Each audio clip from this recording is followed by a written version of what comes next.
South ఇండియాలోనే biggest sorry store మన Varahi silks మన విజయవాడ ఎంజీ రోడ్ లో డిసెంబర్ 4వ తారీఖున ఘన ప్రారంభం.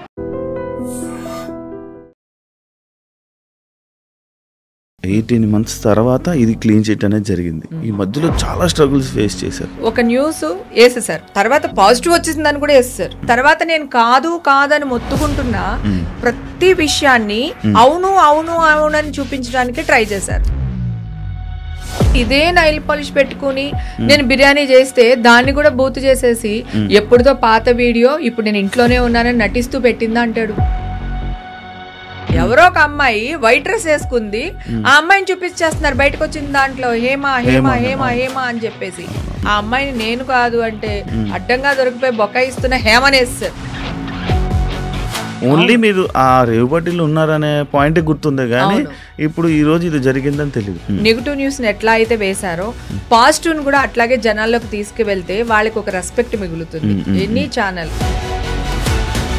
అడుక్కునే వాళ్ళు రోడ్ల మీద అడుక్కునే వాళ్ళు 10,000 ఇచ్చి తీసుకుని వచ్చి కూర్చోపెట్టి హేమక్క గురించి మాట్లాడని చెప్పి మాట్లాడిచ్చారంట. అంటే వాళ్ళే కెమెరా ముందు మాట్లాడేసి నేను ఆ ఛానల్ వాళ్ళ గురించి ఆలోచిస్తున్నాను. వాళ్ళ క్యారెక్టర్స్ ఏంటి, వాళ్ళ అమ్మా నాన్న ఏంటి, వాడు పుట్టుకేంటి, సిగ్గుండక్కర్లా టీవీ వాడికి. భయమేస్తుంది. అందుకే ఈషాని నేను మీడియాకి కనపడకుండా దాచుకుంటున్నాను. ఒక రేపిస్ట్ కనపడకుండా దాచుకున్నామంటారు కదా, అలాగా మీడియాకి కనపడకుండా నా బిడ్డని దగ్గర దాచుకుంటున్నాను. 18 నెలలు కూడా మీడియా ముందుకు రాకపోవడం, ఓన్లీ కోర్టు అది ఇంకా తీర్పు ఏమి రాలేదు కాబట్టి ఇవ్వకూడదు కాబట్టి మీరు ఇంటర్వ్యూలు ఇవ్వలేదు, మీడియా ముందుకు రాలేదు. వన్స్ కోర్టుకి కేసు వచ్చేసిన తర్వాత ప్రాబ్లం లేదు, మాట్లాడొచ్చు. ఇప్పుడు నేను రామా అంటాను, నువ్వు దాన్ని నన్ను నీ అమ్మ అన్నావా అనుకో, అది మళ్ళీ ఇష్యూనే కదా. ఇప్పుడు నువ్వు అన్నట్టు 3-4 days అయింది కదా కేసు అయిపోయి మనకి చేతికి పేపర్స్ వచ్చి, ఇప్పుడు వరకు ఒక్కళ్ళు కాల్ చేయలేదు తెలుసా. రేవుపాటి డ్రగ్స్ కేసు అనే పాయింట్ మీ మీదకి వచ్చిన తర్వాత లైక్ చాలామంది మీతో మాట్లాడడానికి కానీ, అంటే మీ సర్కిల్లో ఉండే వాళ్ళు కొంచెం దూరం అయ్యారని కానీ, మీ వర్క్స్ కూడా చాలా ఇబ్బందులు అయ్యాయని. ఆ టైంలో పాప జాబులకి ఎవరెవరికైతే అప్లై చేసి ఉంటుందో వాళ్ళందరూ చాలా మంది అసలు ఇచ్చిన డేట్ కూడా పోస్ట్పోన్ చేశారు. అయ్యో నేను వెళ్ళాను అనుకో వీళ్ళ బర్త్డేకి, అమ్మో హేమ వచ్చింది పోలీసులు వస్తారేమో అలా అన్నవాళ్ళు కూడా ఉన్నారు. నా ఫ్రెండ్స్, నా క్లోజ్ ఫ్రెండ్స్ బర్త్డే పార్టీలకి వెళ్తే వెళ్ళిపోండి తొందరగా హేమ ఉంది కదా పోలీసులు వస్తారు. ఇదే టైంలో 50 లక్షల ఎంట్రీ టికెట్ అని చెప్పారు. నా మైండ్ పోయింది. ఇంకా వాళ్ళ ఇష్టం 50 లక్షల టికెట్ పెట్టుకుని అక్కడ ఉన్న మొక్కలన్నీ చూసావు కదా, పొట్టి పొట్టి అమ్మాయిలు వాళ్ళు 50 లక్షలు ఇచ్చి పెట్టుబడి పెట్టే మొక్కలా ఉన్నాయా. నా అకౌంట్స్, మా అమ్మాయి అకౌంట్స్, మా ఆయన అకౌంట్స్, మా అమ్మగారిది, మా తమ్ముడిది, నా చుట్టూ ఉన్న నా ఫ్రెండ్స్ అకౌంట్స్ మొత్తం ఇట్లా ఇట్లా దులిపారు. అది మీ అమ్మగారి గురించి కూడా నిన్న మనం వీడియో అప్లోడ్ చేసిన దాంట్లో ఫుల్ ఎమోషనల్ అయ్యారు. చాలా అసలు ఆ అమ్మ ఏమైపోయిందంటే బ్లాంక్ అయిపోయి ఎవరో వచ్చేసారు నన్ను తీసుకెళ్ళిపోతున్నారు. అప్పటి నుంచి ట్రీట్మెంట్లు జరుగుతూనే ఉన్నాయి. సడన్ గా హార్ట్ స్ట్రోక్ వచ్చింది. ఒక స్టేజ్లో నేను డిప్రెషన్కి వెళ్ళిపోయి నేనే చచ్చిపోదాం అనుకునే ఒక స్టేజ్లో మా అమ్మ నన్ను బతికిచ్చింది. హేమగారు అనగానే చాలా పెద్ద సర్కిల్, పెద్ద పొలిటికల్ కానీ లేకపోతే అంత మంచి పెద్ద బ్యాక్గ్రౌండ్ ఉంది కదా. ఒక ఫోన్ కొడితే 5 నిమిషాల్లో జరిగిపోయే పని అని ఉన్నారు. కానీ ఎందుకు ఇంత 18 నెలలు డ్రాగ్, అంటే నేను నెలలు నడవడానికి నేను తప్పు చేసి ఉండుంటే డెఫినెట్ గా అడిగేదాన్ని. నేను చేయనప్పుడు నేను ఎందుకు భయపడాలి, నేను ఎందుకు రికమెండేషన్ తీసుకోవాలి. నేనైనా దేశద్రోహం చేస్తానా, నన్ను అర్ధరాత్రి పట్టుకెళ్ళి జడ్జి ముందు నుంచోబెట్టి సినిమా రేంజ్లో నన్ను తీసుకెళ్లి జైల్లో వేయడానికి. హాయ్ హలో నమస్తే, నేను మీ anchor Shiva. Welcome to iDream media. ఈరోజు మన ముందున్న గెస్ట్ యాక్టర్ హేమ గారు. 18 నెలల క్రితం రేవుపాటి అని చెప్పి, రేవుపాటిలో దొరికిపోయిన హేమ అని చెప్పి, డ్రగ్స్ తీసుకుంటూ దొరికిపోయిన హేమ అని చెప్పి చాలా బ్రేకింగ్ న్యూస్లు వేశారు. కానీ 18 నెలల తర్వాత కోర్టే తీర్పిచ్చిందనమాట. ఏం తప్పు లేదు, నిర్దోషి అని చెప్పి ఒక తీర్పు ఇవ్వడం జరిగింది. అసలు ఈ 18 నెలల గ్యాప్లో తన పోరాటం, ఎలాంటి పోరాటం చేశారు, అసలు ఆ మచ్చ అసలు అక్కడ ఏం జరిగింది, అసలు రేవుపాటి ఏంటి ఇలాంటి విషయాలన్నీ తనతో మాట్లాడి అసలు ఏం జరిగిందని మనకు తెలియని విషయాలు తెలుసుకునే ప్రయత్నం అయితే చేద్దాం. హాయ్ అండి, అమ్మగారు ఎలా ఉన్నారు? బాగున్నాను. ఇప్పుడు హ్యాపీయా? చాలా హ్యాపీ. అప్పుడు కూడా హ్యాపీ, ఇప్పుడు ఇంకా హ్యాపీ. 18 నెలలు అయ్యింది. ఫైనల్గా ఇప్పుడు కోర్టు నుంచి తీర్పు వచ్చింది. ఏమని ఇచ్చింది కోర్టు మీకు తీర్పు? ఇప్పుడు నా మీద ఏవైతే కేసులు పడ్డాయో అవన్నీ కొట్టేశారు. అంటే నేను డ్రగ్స్ తీసుకున్నాను అన్నారు, అది ప్రూవ్ అవ్వలేదు, అది కొట్టేశారు. తర్వాత మీడియాలో వీడియో పెట్టాము, మీడియా ఏదో అయ్యింది అని అన్నారు, దాన్ని కొట్టేశారు. క్లీన్ చిట్ ఇచ్చారు. క్లీన్ చిట్ ఇచ్చేసారు అన్నిటికి. ఇది వచ్చిన తర్వాత 18 months తర్వాత ఇది క్లీన్ చిట్ అనేది జరిగింది. ఈ మధ్యలో చాలా స్ట్రగుల్స్ ఫేస్ చేశారు. అది విన్న వెంటనే మీకు ఏమనిపించింది? మీ ఫీల్ ఏంటి? ఎవరు గుర్తొచ్చారు? నాగా ఎవరు గుర్తు రాలేదు, కానీ మీడియా వాళ్ళు ఫోన్లు చేస్తూ ఉన్నారు, నా ఫొటోస్ వేస్తూ ఫోన్లు చేస్తూ ఉన్నారు. ఒక 300-400 కాల్స్ అటెండ్ చేసేసాను ఆల్రెడీ అప్పటికే. నాకు ఒకటే షాకింగ్ ఏంటంటే, నేను ఎక్కడ ఏ పార్టీకి వెళ్ళినా ఆల్ ఓవర్ వరల్డ్ లో ఎక్కడ పార్టీకి వెళ్ళినా 12-12:30కి నేను నా రూమ్ అవుట్, ఎక్కడికైనా వేరే వెళ్తే రూమ్ కి వెళ్ళిపోతాను. లేదా ఇప్పుడు మన హైదరాబాద్ లో ఏదైనా పార్టీస్ జరిగితే గనక నేను ఇంటికి వచ్చేస్తాను. నాకు ఆఫ్టర్ పార్టీలకి వెళ్ళడం లేకపోతే 2-3 వరకు పార్టీస్ చేయడం నాకు అలవాట్లేదు. సో అదే విధంగా ఆ రోజు కూడా అదే జరిగింది. సో నేను పార్టీకి వెళ్ళాను, 18th వెళ్ళాను, 19th పార్టీ చేశాను, పార్టీ నుంచి నేను వచ్చాను, అది అయిపోయింది. తర్వాత న్యూస్ల మీద న్యూస్లు వస్తున్నాయి, ఫోన్లు చేస్తూ ఉన్నారు. సరే చేస్తున్నారు కదా అని చెప్పి నేను అక్కడ లేనండి, నేను హైదరాబాద్ లోనే ఉన్నాను, నేను ఒక ఫామ్ హౌస్ లో చిల్ అవుతున్నానని ఒక వీడియో పోస్ట్ చేశారు. నేను ఆ వీడియో పోస్ట్ చేసినప్పుడు ఒక చిన్న పొరపాటు ఏం చేశానంటే, నేను ఆ పార్టీకి వెళ్ళాను కానీ వచ్చేసాను అని నేను చెప్పుండాల్సింది. అట్లా కాకుండా నేను వచ్చేసాను అంటే నాకు సంబంధం లేదు, వెళ్ళాను వచ్చేసాను, ఆ పార్టీకి నాకు ఇంకా సంబంధం లేదు కదా. నా టెన్షన్ ఎలా ఉంటది, అది డ్రగ్స్ రేవ్ పార్టీ ఇవన్నీ అనేసరికి నాకు ఒక భయం ఉంటది కదా. సో దాంతో నేనేంటంటే నేను ఇక్కడే ఉన్నాను అని చెప్పేసి నేను ఒక న్యూస్ ఇవ్వడం జరిగింది. దాన్ని వీళ్ళు చిలవర పరవలు చేసేసి ఏదో చేస్తారు, దెబ్బకి భయం వేసి మళ్ళీ మా ఇంట్లో బిర్యానీ చేస్తూ కిచెన్ లో ఇన్స్టాగ్రామ్ లైవ్ లో అబద్ధం చెప్పడానికి లేదు. అంటే ఇప్పుడు ఆల్రెడీ ఒకటి చెప్పాను, అది అబద్ధం అని వేసేస్తున్నారు. సరే అట్లీస్ట్ మా ఇంట్లోంచి నేనేస్తే అట్లీస్ట్ ఇది హైదరాబాద్ లోనే ఉందిరా బాబు అని అనుకుంటారు కదా. అందుకని నేను ఇమ్మీడియట్ గా మా ఇంట్లోంచి ఇదే నైల్ పాలిష్ పెట్టుకుని నేను బిర్యానీ చేస్తే దాన్ని కూడా బూత్ చేసేసి ఎప్పుడుతో పాత వీడియో ఇప్పుడు నేను ఇంట్లోనే ఉన్నానని నటిస్తూ పెట్టిందా అంటాడు. అసలు మీకు ఈ వీడియో సలహా ఎవరు ఇచ్చారండి? సలహా ఎవరు ఇవ్వలేదు, అందరూ ఫోన్లు చేస్తున్నారు, నేను ఇక్కడే ఉన్నాను నాకు సంబంధం లేదని చెప్తూ వచ్చాను, ఎవ్వరు వినట్లేదు. సరే ఒక వీడియో పోస్ట్ చేస్తే ఒక గొడవ వదిలిపోతుంది కదా అనే మైండ్ సెట్ తోనే చేశాను నేను. కానీ అంటే ఆ రేవ్ పార్టీలో మీరు వెళ్ళింది సాటర్డే అని విన్నాను, అంటే సండే పార్టీకి మీరు అటెండ్ అవ్వలేదని విన్నాను, అది ఎంతవరకు వాస్తవం? లేదు సండే పార్టీ కూడా నేను అటెండ్ అయ్యాను. సండే పార్టీకి అటెండ్ అయ్యాను, కానీ నేను ఆ బర్త్డే పార్టీలో కేక్ అది కట్ చేసేసిన తర్వాత నేను బయటకు వచ్చేసాను. మీరు బయటకు వచ్చారు, కానీ ఆ పోలీసులు తీసుకెళ్తున్న విజువల్స్ లో మీరు లేరు. అదే చెప్పాను, నేను ఏం డ్రెస్ వేసుకున్నాను చెప్పు, నీకు గుర్తుందా? అసలు డ్రెస్ గుర్తులేదు ఇన్ని మంత్స్ అది కదా. నాకు ఓ ఫోటో ఉంటే కనుక, లేకపోతే డ్రెస్ ఫోటో కూడా నీకు పెడతాను, అది కావాలంటే దీంట్లో యాడ్ చేసి వెయ్యి. నేను బ్లాక్ డ్రెస్ వేసుకున్నాను, పింక్ ఫ్లవర్స్ ఉంటాయి, పింక్ ఆరెంజ్ ఫ్లవర్స్. నేను అసలు ఈవేళ ఆ డ్రెస్ వేసుకొద్దాం అనుకున్నా, ఓకేనా. పైన ఓన్లీ వైట్ షర్ట్ వేసుకున్నా, దట్ స్లీవ్లెస్. నా పర్సనల్ది నేను చూపించాలనుకోలేదు, సో జస్ట్ నేను షర్ట్ వేసుకున్నా. షర్ట్ వేసుకుని మొత్తం black and black, full black and black. ఎవరో ఒక అమ్మాయి వైట్ డ్రెస్ వేసుకుంది, ఆ అమ్మాయిని చూపించేస్తున్నారు బయటకు వచ్చిన దాంట్లో, హేమా అని చెప్పేసి. కడికి నా ఫ్రెండ్స్ ఫోన్ చేసి వస్తే అది వైట్ నైల్ పాలిష్ వేసుకుందే, నువ్వు బ్లాక్ నైల్ పాలిష్ వేసుకున్నావు అని ఫ్రెండ్స్ అందరూ ఫోన్లు చేసి చెప్తున్నారు. ఆ మాత్రం సెన్స్ లేదా వాళ్ళకి, ఎలా వేస్తున్నారు న్యూస్ లో అది ఇదని. నా చుట్టుపక్కల నా ఫ్లాట్ వాళ్ళు ఉంటారు కదా, అందరూ పాపం వాళ్ళు వచ్చి ఇంటికి వచ్చి నాతో గోల్ పెట్టారు.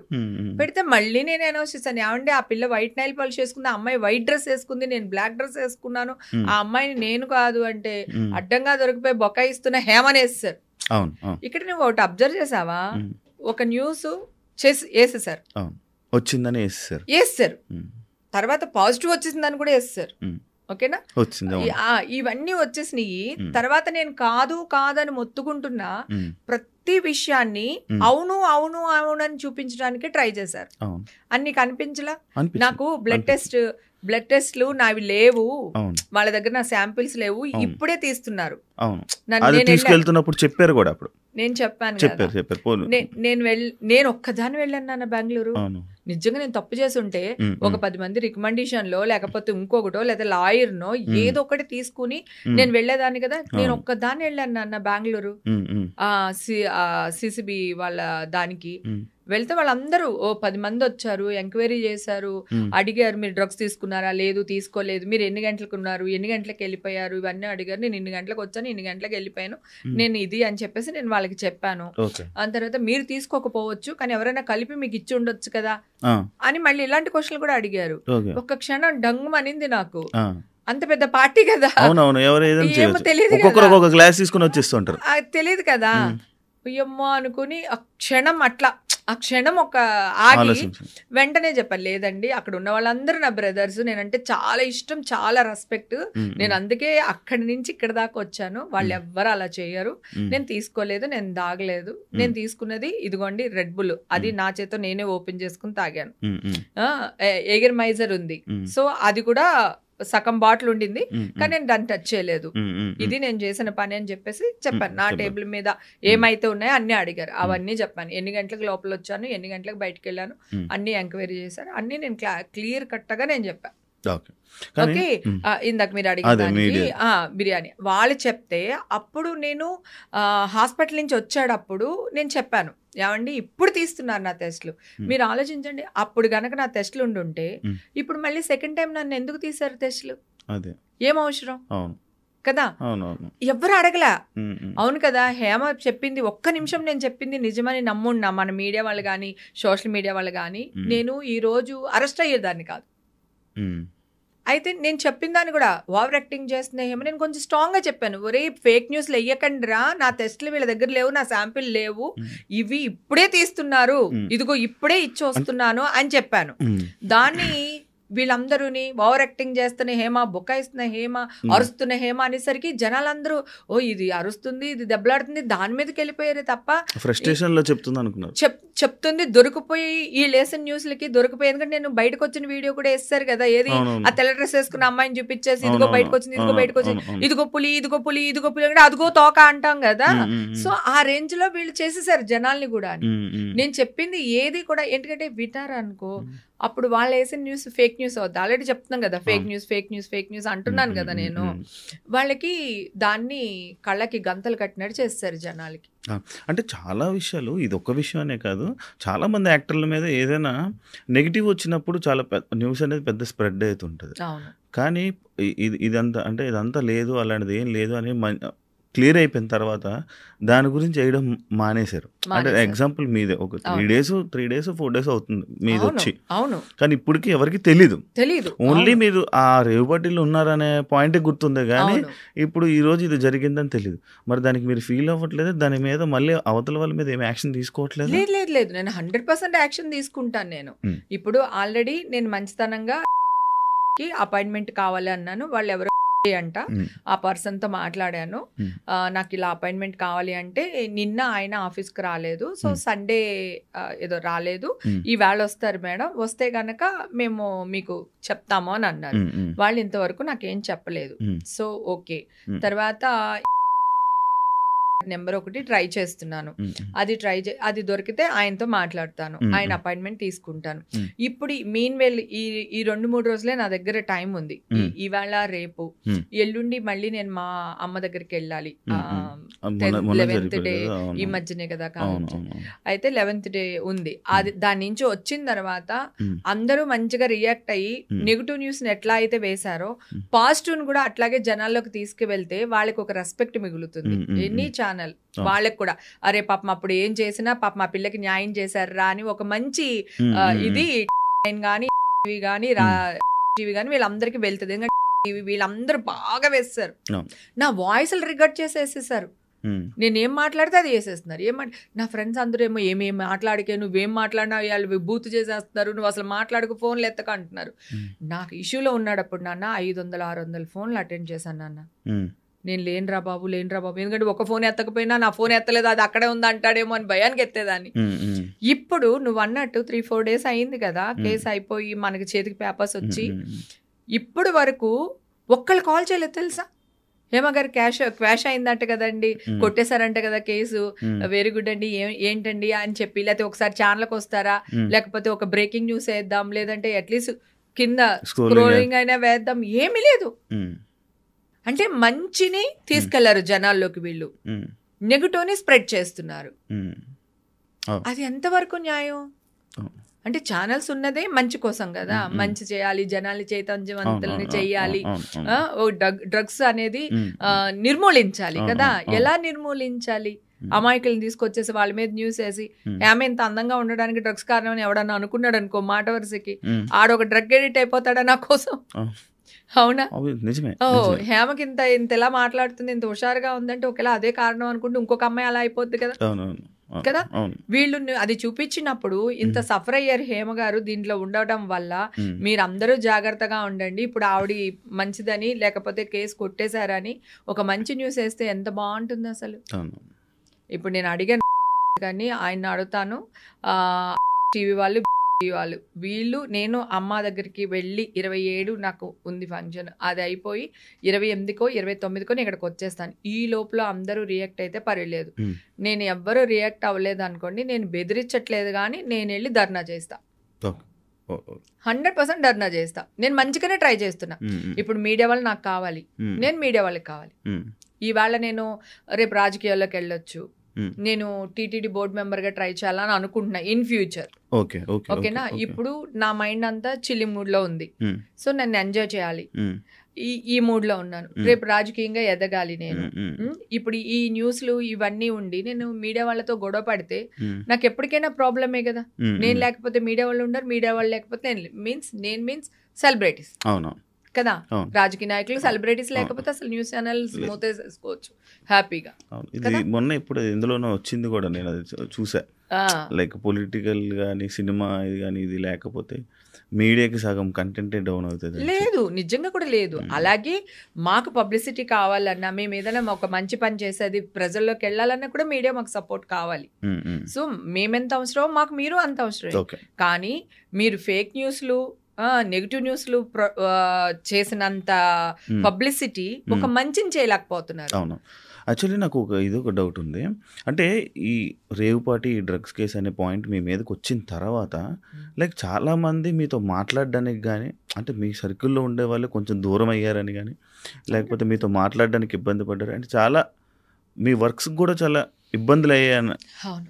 ఎన్ని ఇబ్బందులు వచ్చుంటాయి మీకు? చాలా ఇబ్బందులు వచ్చినాయి నాన్న. అప్పుడే మా అమ్మాయి జాబ్కి ట్రై చేస్తుంది, లండన్లో చదువుకుని వచ్చింది, ఇంటర్నేషనల్ బిజినెస్ మేనేజ్మెంట్, ఇక్కడ జాబ్కి ట్రై చేస్తుంది. ఆ టైంలో ఈ న్యూస్ చూసే కొద్దీ చూడబుద్ధి అవుతుందని ఇదే సార్. అప్పుడు ఎలక్షన్ ఓట్ల లెక్కింపు, ఆ టైంలో ప్రతి వాళ్ళు టీవీ ముందే కూర్చుంటారు, చిన్నపిల్లతో సహా పెద్దవాళ్ళతో సహా అందరూ కూర్చుంటారు. ఆ టైంలో వేసి చంపేశారు. ఇప్పుడేమో ఒక్కళ్ళు వేయలేదు. ఆ టైంలో పాప జాబులకి ఎవరెవరికైతే అప్లై చేసి ఉంటుందో వాళ్ళందరూ చాలా మంది అసలు ఇచ్చిన డేట్ కూడా పోస్ట్పోన్ చేశారు. తర్వాత వేరే కంపెనీ వాళ్ళు జాబ్ ఇచ్చారు, పాపకి మంచి సాలరీ ఉన్నదానికి అన్నింటికంతా నా అదృష్టం అయిపోయింది. తర్వాత నాకు ఒక గిల్ట్, అయ్యో నేను వెళ్ళాను అనుకో వీళ్ళ బర్త్డేకి, అమ్మో హేమ వచ్చింది పోలీసులు వస్తారేమో అలా అన్నవాళ్ళు కూడా ఉన్నారు. నా ఫ్రెండ్స్, నా క్లోజ్ ఫ్రెండ్స్ బర్త్డే పార్టీలకి వెళ్తే వెళ్ళిపోండి తొందరగా, హేమ ఉంది కదా పోలీసులు వస్తారు అన్నారా వెనకాల. తర్వాత మళ్ళీ తెలుస్తుంది కదా, మళ్ళీ ఎవడో కూడా మన బ్యాచ్ లోనే ఒక ఉంటారు కదా, వచ్చి మళ్ళీ చెప్తారు కదా నేను పలానావిడ ఇలా అంది అలా. నాకు వాళ్ళ మీద కోపం రాలేదు, ఎందుకంటే ఎవడైనా భయపడతాడు అట్లా. నేను 10 పార్టీలకు పిలిస్తే ఒక 2 పార్టీలకు వెళ్ళేదాన్ని, వెళ్ళినా కూడా 11:30కి వచ్చేదాన్ని. ఎందుకురా బాబు తర్వాత ఏదైనా జరిగి మళ్ళీ నేను నా వల్ల వీళ్ళందరూ ఇదయ్యారా అని అనిపించుకుంటారు. వాళ్ళు కూడా ఏం లేదు, ఏదన్నా ఉంటే ఫారెన్ సరికి ఏదో ఒకటి ఉంటుంది మందు బాటిల్, అంతకు మించి నేను వెళ్ళే పార్టీలో ఏమి ఉండదు. దాన్ని కూడా విదేశీయ మద్యం తాగుతున్నారు పార్టీలు అని మొన్న కూడా చూసాను కదా పాపం సింగర్ది. అవును, యాక్చువల్లీ ఈ రేవుపాటి అనే పేరు బెంగళూరులో ఎప్పుడైతే ఇది జరిగిందో అప్పటి నుంచే మొదలైందండి ఇక్కడ. ఎందుకంటే ఎవరు ఏ పార్టీతో దొరికిపోయినా కూడా దానికి రేవుపాటి అనే పేరు పెడుతున్నారు. అసలు వీళ్ళకి రేవుపాటి నామ్స్ ఏంటో తెలుసా? అసలు నాకు తెలియదు. నేను కూడా అడిగా చాలా మంది, అసలు రేవుపాటి అంటే ఏంటంటే, రేవుపాటి అంటే అమ్మాయిలు ఉంటే రేవుపాటి అంటే అంటున్నారు. అంటే మా అబ్బాయిలు ఉంటే రేవుపాటి కాదా? ఓన్లీ అమ్మాయిలు ఉంటే ఏం పార్టీ ఉంటుంది? అదే అమ్మాయిలు అబ్బాయిలు ఉంటే రేవుపాటి అంట. అక్కడ డ్రగ్స్ దొరికినాయి కదా రేవుపాటికి నామ్స్ ఏంటని అడిగితే తెలియదు. మీకు తెలుసా రేవుపాటి అంటే ఏంటో? తెలియదు. అసలు మీరు తెలుసుకోవడానికి ట్రై చేశారు ఈ 18 నేను నెలలు ఇది రేపు అంటే ఏంటి? నేను ట్రై చేస్తేనే పోలీసులు అదే చెప్తున్నారు, మీడియా వాళ్ళు ఇదే చెప్తున్నారు. నేను పోలీసులు కూడా అడిగాను, సార్ మీరు రేవు పట్టి అంటున్నారు కదా, రేవు పట్టి అంటే ఏంటి సార్? మనం అంతకుముందు ఎప్పుడో ఒకటి విన్నాం, రేవు పార్టీ అమ్మాయిలు న్యూడ్గా ఉన్నారు, అక్కడ ఇలా ఉంటుంది అలా ఉంటుంది, ఎప్పుడో విన్నాం కదా. అది రేవు పార్టీ కదా. ఇక్కడ చిన్నపిల్లలు వచ్చారు, పెద్దాళ్ళు వచ్చారు, లేడీస్ వచ్చారు, అంకుల్స్ వచ్చారు, అమ్మాయిలు వచ్చారు, అబ్బాయిలు వచ్చారు. అది నిజంగా పాపం ఒక అబ్బాయి బర్త్డే పార్టీ, వాడు ఒక క్లబ్ పెట్టాలనుకున్నాడు, అందుకని కొంచెం గ్రాండ్ గా చేసుకుందాము, అందరికి అనౌన్స్మెంట్ లాగా ఉంటుంది అని చెప్పి ఆ అబ్బాయి డీజే వెనకాల అబ్బాయి క్లబ్ ఇవన్నీ కూడా ఉన్నాయి. పాపం ఆ అబ్బాయి కూడా ఆ క్లబ్ కూడా నష్టపోయాడు, ఎందుకంటే ఆ బ్రాండ్ వాళ్ళు దీని వల్ల ఆ అబ్బాయిని అవాయిడ్ చేస్తారు. యాక్చువల్లీ సాటర్డే ఇది జరిగిందని నేను, కానీ సండే ఈవినింగ్ జరిగింది మాత్రం రేవ్ పార్టీ అని అంటున్నారు. అది ఎంతవరకు వాస్తవం? లేదు, అసలు సాటర్డే అసలు పార్టీయే జరగలేదు. సాటర్డే అందరూ వెళ్ళి అక్కడ గ్యాదర్ అయ్యాం. ఓకే, ఊరికి కొంచెం చివరి ఉంటుంది, మాలాంటి వాళ్ళ కొంతమంది వేరే ఊరు నుంచి వచ్చారు, కొంతమంది హైదరాబాద్ నుంచి వచ్చారు, అట్లా మేము అందరం గ్యాదర్ అయ్యింది సాటర్డే. ఓకేనా, సాటర్డే అసలు పార్టీ అదేం లేదు, జస్ట్ గెట్ టుగెదర్ లా ఉన్నాము, అందరూ భోజనాలు చేసాము, వచ్చాం. ఓకే, ఎవరి రూమ్ కు వాళ్ళు వెళ్ళిపోయాం. సండేనే పార్టీ జరిగింది, అసలు బర్త్డే పార్టీ సండే, ఆ అబ్బాయి బర్త్డే సండే చిన్నపిల్లలు వచ్చారు, ఫ్యామిలీలు వచ్చినాయి, 4-5 ఫ్యామిలీలు, ఒక 4-5 చిన్న చిన్న పిల్లలు, అదే ఎవరైతే ఫ్యామిలీ వచ్చారో వాళ్ళ పిల్లలు వచ్చారు. అది వచ్చిన పార్టీకి వచ్చిన వాళ్ళు అబ్బాయిలు కానీ అమ్మాయిలు కానీ మంచి ఇంజనీరింగ్ వాళ్ళు, డాక్టర్స్, జాబ్ చేసే వాళ్ళు, సాఫ్ట్వేర్ వాళ్ళు, కొంతమంది అంకుల్స్ వచ్చారు, ఒక 20 మంది పైగా ఆంటీస్ వచ్చారు. ఇలా అంటే నిజంగానే అది ఒక మంచి పార్టీ. ఆ పార్టీలో కొంతమంది డ్రగ్స్ తెచ్చిన మాట వాస్తవం. నేనంటూ ఆ పార్టీలో లేకపోతే అది ఇంత పబ్లిసిటీ వచ్చేది కాదు, ఇంత పెద్ద దుమారం రేగేది కాదు. బికాస్ ఆఫ్ మీ ఆ పార్టీ దుమ్మెత్తి పోసేశారు. మీడియాలోకి రాగానే అది సిచ్యువేషన్స్ మారిపోయినాయి, పోలీసులు కూడా అల్లిపోయారు. అసలు చాలా మంది యాక్టర్స్ ఉన్నారు, అది కూడా ఎవరు లేరు, యాక్టర్స్ అస్సలు లేరు. అండ్ ఇంకొకటి, ఇదే టైంలో 50 లక్షల ఎంట్రీ టికెట్ అని చెప్పారు, నా మైండ్ పోయింది. వాళ్ళ ఇష్టం చిన్నపిల్లలకి 50,000 టికెట్ తీసుకుని 50 లక్షల టికెట్ పెట్టుకుని అక్కడ ఉన్న మొక్కలని చూసావు కదా, పొట్టి అమ్మాయిలు, పొట్టేసుకున్న అంకుళ్ళు, అందరూని ఏది 10 మంది వీళ్ళు మంచి అమ్మాయిలు అబ్బాయిలు వాళ్ళు బయటకు వచ్చారు, అందరినీ చూపించారు కదా. మామూలుగా నీకేమన్నా వాళ్ళని చూస్తుంటే వాళ్ళు డబ్బున్న వాళ్ళు ఉన్నారా? చెప్పులే సరిగ్గా లేవు కదా ఎవరికైనా. వాళ్ళు 50 లక్షలు ఇచ్చి పెట్టుబడి పెట్టే మొక్కలా ఉన్నాయా? అసలు మామూలుగా మా మొక్కలు కూడా, నేను కూడా చెప్తున్నా, నేను ఎందుకు 50 లక్షలు ఇచ్చి నేను ఆ పార్టీకి వెళ్ళాల్సిన అవసరం నాకేంటి? నా అకౌంట్స్, మా అమ్మాయి అకౌంట్స్, మా ఆయన అకౌంట్స్, మా అమ్మగారిది, మా తమ్ముడిది, నా చుట్టూ ఉన్న నా ఫ్రెండ్స్ అకౌంట్స్ మొత్తం ఇట్లా దులిపారు మావి. అస్సలు ఇంత కూడా పాపం పోలీసులు కూడా బాధపడ్డారు. మీడియాకి ఎందుకు మేడం వీడియో పెట్టారు, మీడియా వాళ్ళ వల్ల మేము మిమ్మల్ని అరెస్ట్ చేయాల్సి వస్తుంది, మీడియా వాళ్ళు పెట్టడం కూడా, వాళ్ళకి కేసు పెట్టినప్పుడు కూడా మీడియా అదే పెట్టారు. యాక్చువల్లీ మీరు నిజంగా చెప్పాలంటే, అంటే ఇప్పుడు మీరు పాయింట్ చేశారు, ఆ వీడియో ఏదైతే ఆ కిచెన్ వీడియో కానీ అదే ఆ ఫామ్ హౌస్ దగ్గర మీరు నిల్చొని గార్డెన్లో పెట్టిన ఫోటోలు, ఆ 2 ఫోటోలు పెట్టకపోతే ఇంత అయ్యేదే కాదు అని మీరు అనుకుంటున్నారు కదా. అసలు నేను ఎప్పుడు పెట్టాను అనుకుంటున్నావు?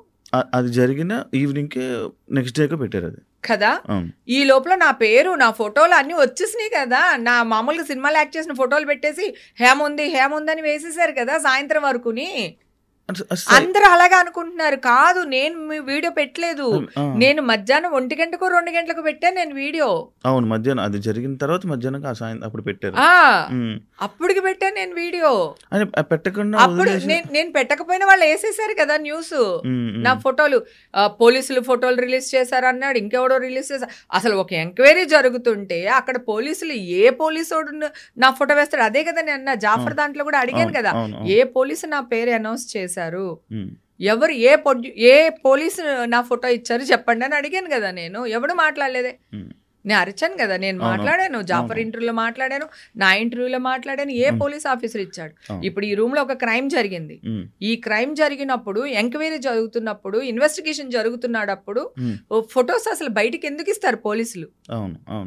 వాళ్ళు పోలీసులు వాడేశారు, సపరేట్ నన్ను ప్రెస్ మీట్ వాడేశారు, పెడతారు అందరినీ కదా, వాడేశారు. సపరేట్ ప్రెస్ మీట్ పెట్టి చెప్తారు కదా, ఇలా ఇలా పలానా యాక్టర్లు ఉన్నారని చెప్పాలి కదా. చెప్పలేదు కదా, ప్రెస్ మీట్ లో కూడా మనోళ్ళే అడిగారు కదా, అవును. సెలబ్రిటీ ఉందా అంటే ఇట్లా చూసి ఎవరో ఒకళ్ళు ఉన్నారు, మూవీ వాళ్ళు ఉన్నారంటే ఎవరో ఒకళ్ళు ఉన్నారు అన్నారు. ఆ ఒక్కళ్ళు ఎవరు? నా పేరు అసలు చెప్పలేదు. చెప్పలేదు. అవును.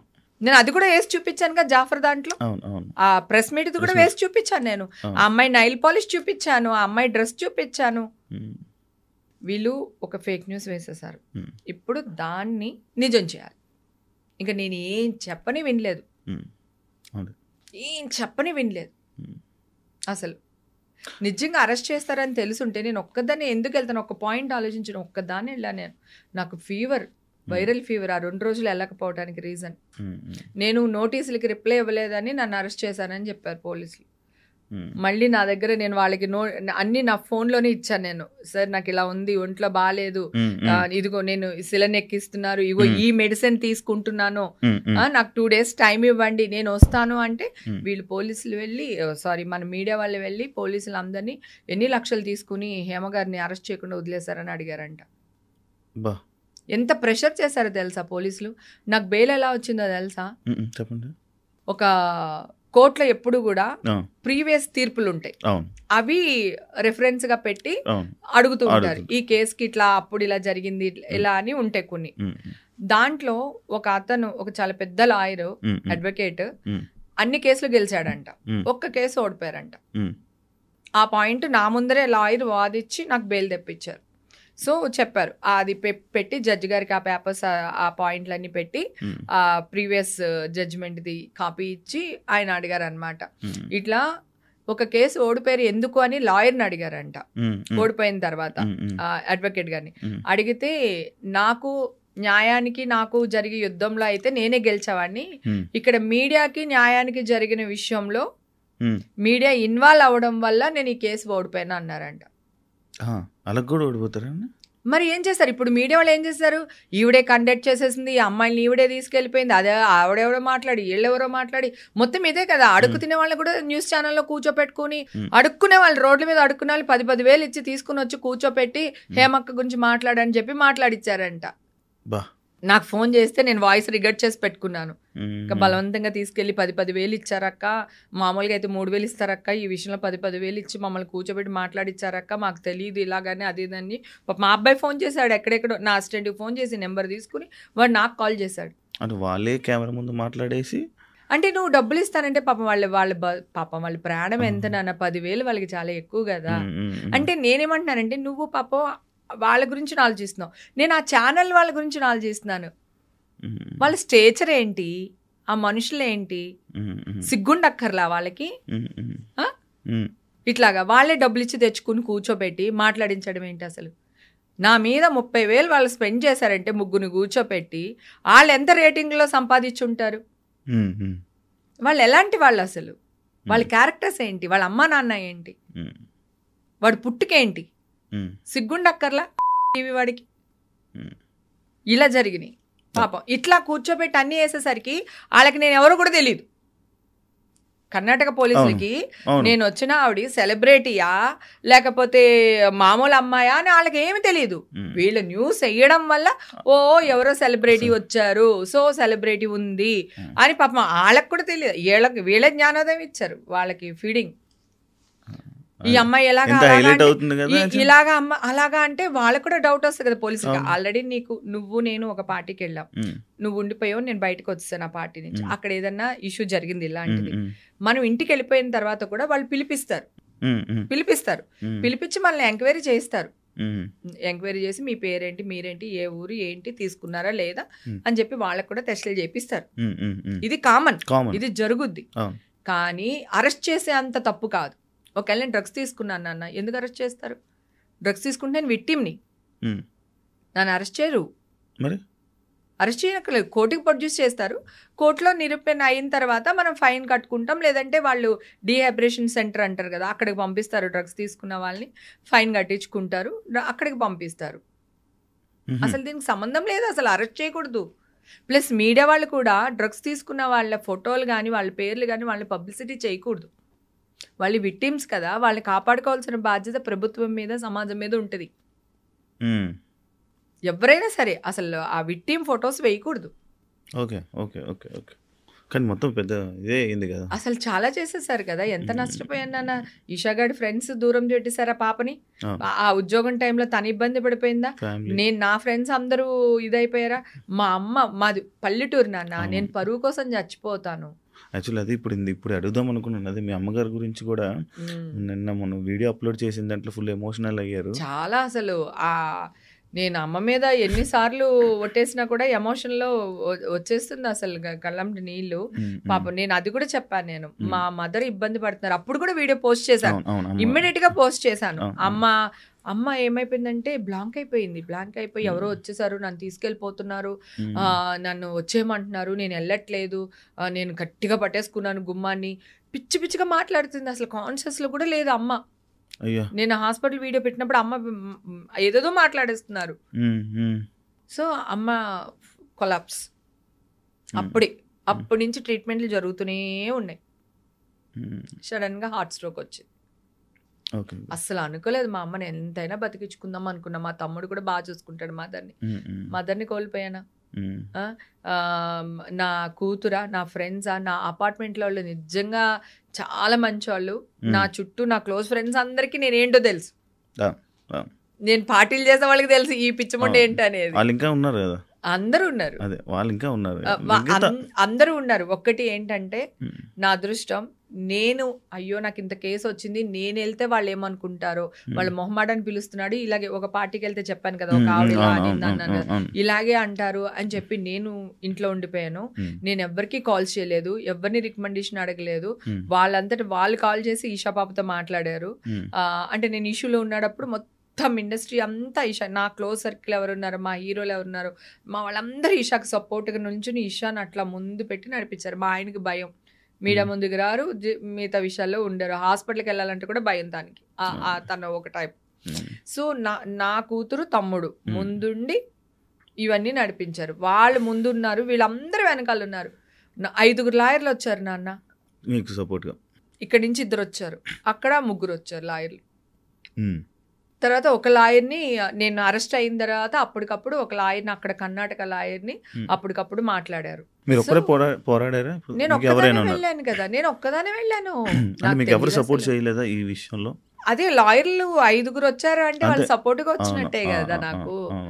అక్కడ నా బెడ్ రిలేషన్ వాళ్ళే ఉండాలి. హేమ గారు అనగానే చాలా పెద్ద సర్కిల్, పెద్ద పెద్ద పొలిటికల్ కానీ లేకపోతే అంత మంచి పెద్ద బ్యాక్గ్రౌండ్ ఉంది కదా. లైక్ అందులో ఆ పెద్ద పెద్ద బ్యాక్గ్రౌండ్ లో నాకు ఫోన్ కొడితే 5 నిమిషాల్లో జరిగిపోయే పని అని ఉన్నారు. కానీ ఎందుకు ఇంత 18 నెలలు డ్రాగ్, అంటే నేను నెలలు నడవడానికి నెలలంటే ఒకసారి కోర్టులో కేసు వెళ్ళిపోయిన తర్వాత నువ్వు డ్రింక్ అండ్ డ్రైవ్ దొరికావు అనుకో, అది కూడా ఇన్ని రోజులు లాగుతుంది. అది కోర్టులో చాలా కేసులు పెండింగ్ ఉంటాయి కనుక మన కేసులు అంత తొందరగా కొట్టారు, లేకపోతే అంత తొందరగా శిక్ష పడదు. ఓకేనా? 2 ఇప్పుడు నువ్వు అడిగిన దానికి ఏంటంటే, నేను తప్పు చేసి ఉండుంటే డెఫినెట్ గా అడిగేదాన్ని. సరే నేను తప్పు చేసేసాను, నేను ఇది అయిపోయింది, నా తప్పు అయిపోయింది, ఎట్లా అయినా పర్లేదు మీరు బతికించండి అని నేను పోనీ కాళ్ళు పట్టుకుంటాను, లేదా కడుపు పట్టుకున్నా మా హీరోలనో ఎవరినో ఒకరిని కడుపు పట్టుకున్నా అడుగుతాను. నేను చేయనప్పుడు నేను ఎందుకు భయపడాలి, నేను ఎందుకు రికమెండేషన్ తీసుకోవాలి? నేను ఒక్కదానే వెళ్ళాను ఎంక్వైరీకి, నేను ఒక్కదానే వెళ్ళా. నేను వాళ్ళకి ఇన్ఫర్మేషన్ ఇచ్చి వెళ్ళా, సార్ నేను ఈ టైంకి వస్తాను, కెన్ ఐ కమ్ సార్, నా దగ్గర అన్ని ఎవిడెన్సెస్ ఉన్నాయి, కోర్టుకి మొత్తం ఇచ్చాను, ఇదిగోండి సార్. వాళ్ళు ఫస్ట్ నోటీస్కి నేను రిప్లై ఇచ్చాను, సెకండ్ నోటీస్కి రిప్లై ఇచ్చాను, థర్డ్ నోటీస్కి నేను వెళ్ళి ఆయన ముందున్నాను అని చెప్పి. నువ్వు ఒకటి ఆలోచించి, నేనైనా దేశద్రోహం చేస్తానా? నన్ను అర్ధరాత్రి పట్టుకెళ్ళి జడ్జి ముందు నుంచోబెట్టి సినిమా రేంజ్ లో నన్ను తీసుకెళ్లి జైల్లో వేయడానికి అంత తప్పేం చేశాను? నేను ఆ పోలీసు వాళ్ళు కూడా అదే అడిగాను, నేను అంత తప్పేం చేశాను? ఇంత పరిగెత్తుకుని తీసుకుని వెళ్ళి అంత తీసుకెళ్ళి అక్కడ అప్పచెప్పాల్సిన అవసరం ఏంటని అడిగా. మేడం మీడియా వాళ్ళు మమ్మల్ని ఇలా అడుగుతున్నారు మేడం, 10 lakhs తీసుకుని మీరు ఆవిడ అరెస్ట్ చేయడం మానేసారా అని. 10 lakhs వాళ్ళు డబ్బులు కూడా మెన్షన్ చేస్తున్నారు. అంత ఫోర్స్ చేశారు పోలీసులకి వీళ్ళు. మరి వాళ్ళకి ఎలా ఉంటది? మేమేం తీసుకోలేదు, ఆవిడెవరో కూడా మాకు తెలియదు, వీళ్ళేంటి ఇలా అడుగుతున్నారు, రేపు పొద్దున మా ఉద్యోగాలు పోతాయేమని వాళ్ళకి ఉంటుంది కదా. చెప్పాను కదా, మీడియా వాళ్ళు ఇన్వాల్వ్ అవడం వల్ల 100 కేసులు గెలిచిన ఒక న్యాయవాదికి 1 కేసు ఓడిపోవటానికి కారణం మీడియా ఇన్వాల్వ్మెంట్ వల్ల జడ్జిమెంట్ మారింది అని అన్నారు. దానివల్ల మనకి బెయిల్ శాంక్షన్ చేశారు వాళ్ళు ఆలోచించిన తర్వాత. ఓకే, ఇదే ఇప్పుడు అంత ఏం లేదు, నిర్దోషి, తను ఏంది అలాంటిది ఏం తీసుకోలేదు అని చెప్పి వార్త రాగానే మీ ఫ్యామిలీ మెంబర్స్, అమ్మగారు విన్నారా వార్త? విన్నారు. 3వ తారీఖున వచ్చిందిగా, నవంబర్ 3కి వచ్చేసింది. నవంబర్ 12 నేను నా బర్త్డే గట్టిగా చేసుకున్నా. పోయిన సంవత్సరం బర్త్డేనే చేసుకోలేదు నేను. అయ్యో, సో ఈ సిచ్యువేషన్స్ వల్ల ఈ సిచ్యువేషన్స్ వల్ల మళ్ళీ నేను బర్త్డే పార్టీ పెట్టి మళ్ళీ దాన్ని ఇంకొక బూత్ చేస్తారు ఎందుకు అని చెప్పి మనమే తిట్టించుకో. అందుకని నేను అసలు పోయినసారి బర్త్డే చేసుకోకపోతే 2-3 ఫ్రెండ్స్ అందరూ కలిపి అట్లీస్ట్ కేక్ అన్నా కట్ చేయవే ఏంటి అది ఇది అని అలా చేశారు. పోయిన ఇయర్ చేసుకోవాలి, ఈ ఇయర్ 3కే వచ్చేసింది. సో పేపర్స్ రావడానికి టైం పట్టింది. కోర్టు జడ్జిమెంట్ కాపీస్ నా చేతికి వచ్చే వరకు చెప్పొద్దు అన్నారు. అందుకని నేను చెప్పలేకపోయాను. అప్పుడు నా 12th నా బర్త్డే కూడా చేసుకున్నాను. బానే ఉంది, పర్వాలేదు అమ్మ, ఇంకొక పేపర్స్ రాగానే మీడియాకి వెళ్తానమ్మా, అన్ని మంచిగా అయిపోతాయి, నువ్వు అసలు బాధపడకు, నా గురించి ఆలోచించుకో, అది ఇది అని చెప్పా. ఒక స్టేజ్లో నేను డిప్రెషన్కి వెళ్ళిపోయి నేనే చచ్చిపోదాం అనుకునే ఒక స్టేజ్లో మా అమ్మ నన్ను బతికిచ్చింది. నీకు ఏదన్నా అయిందంటే నేను ఒక దాని ఉన్నాను, నేను ఏమైపోతానో నీకు అర్థం కావట్లేదు, పిల్లుంది ఇక్కడ, నువ్వు ఎదవేషాలు ఏది అయ్యొద్దు, మైండ్లోంచి ఇవన్నీ పెట్టుకోకు అని చెప్పి మా అమ్మ ఒక ఆవిడ భాషలో బాగా తిట్టి వీళ్ళందరినీ చెప్పింది. ప్రామిస్ చేయించుకుంది, నువ్వు అస్సలు ఇంకొక సెకండ్ థాట్ అసలు తీసుకోవద్దు అని. ఒక సెకండ్ థాట్ తీసుకున్నాడప్పుడు అనిపించింది, పాప హస్బెండ్ అంటే ఇప్పుడు హస్బెండ్ పర్వాలేదు, పాపకి ఇంకా మ్యారేజ్ కాలేదు కదా నాన్న, ఇప్పుడేగా స్టడీస్ కంప్లీట్ చేసుకోవచ్చు. అమ్మేమో ఆల్రెడీ డయాలసిస్ స్టేజ్ లో ఉంది, ఆవిడ ఇబ్బంది పడుతుంది, ఆవిడ రేపు ఆ టెన్షన్ లోనే ఉన్నారు. సో దీనివల్ల మనకి హ్యాపీ. నా కూతురు మా ఇంట్లో నా ఫ్రెండ్స్ అందరికి తెలుసు నేను ఏంటో అని. అంటే నేను ఎన్ని పార్టీలకి వెళ్తాను కదా, నా కారు నేనే డ్రైవ్ చేసుకుని మా ఇంటికి వస్తాను అబ్బా, ఎన్ని పార్టీలకి వెళ్ళినా నేను డ్రైవర్ ని పెట్టుకోను. మీరు కూడా చూసారు కదా, సుమన్ కూడా మన సుమన్ టీవీ ఇంటర్వ్యూ జరిగినప్పుడు రోషన్ కూడా అన్నాడు, అక్క ఎన్ని పార్టీలు మన ఇద్దరం కలిసి చేయలేదు అక్క అనేసి. శివాజీ రాజా ఇంటర్వ్యూలో కూడా చెప్పాడు, అది మందు తాగదు, అది దాన్ని చూస్తే అలా అనుకుంటారు, అది తాగదు, అది ఇదని మాట్లాడతారు. నాకు రెడ్ బుల్ ఒక షాట్ వేసి రెడ్ బుల్ వేసారంటే ప్రపంచాన్ని ఊపేస్తుంటాను అనమాట. ఎవడు రాడు అది ఇదని. అది నాకు బై బర్త్ భగవంతుడు ఎనర్జీ ఇచ్చాడు. అది నేను షూటింగ్ లో కూడా ఇలాగే ఉంటాను, నేను నాకు అలవాటు, నేనే కార్ డ్రైవ్ చేసుకుని వస్తాను. అలాంటిది డ్రగ్సా?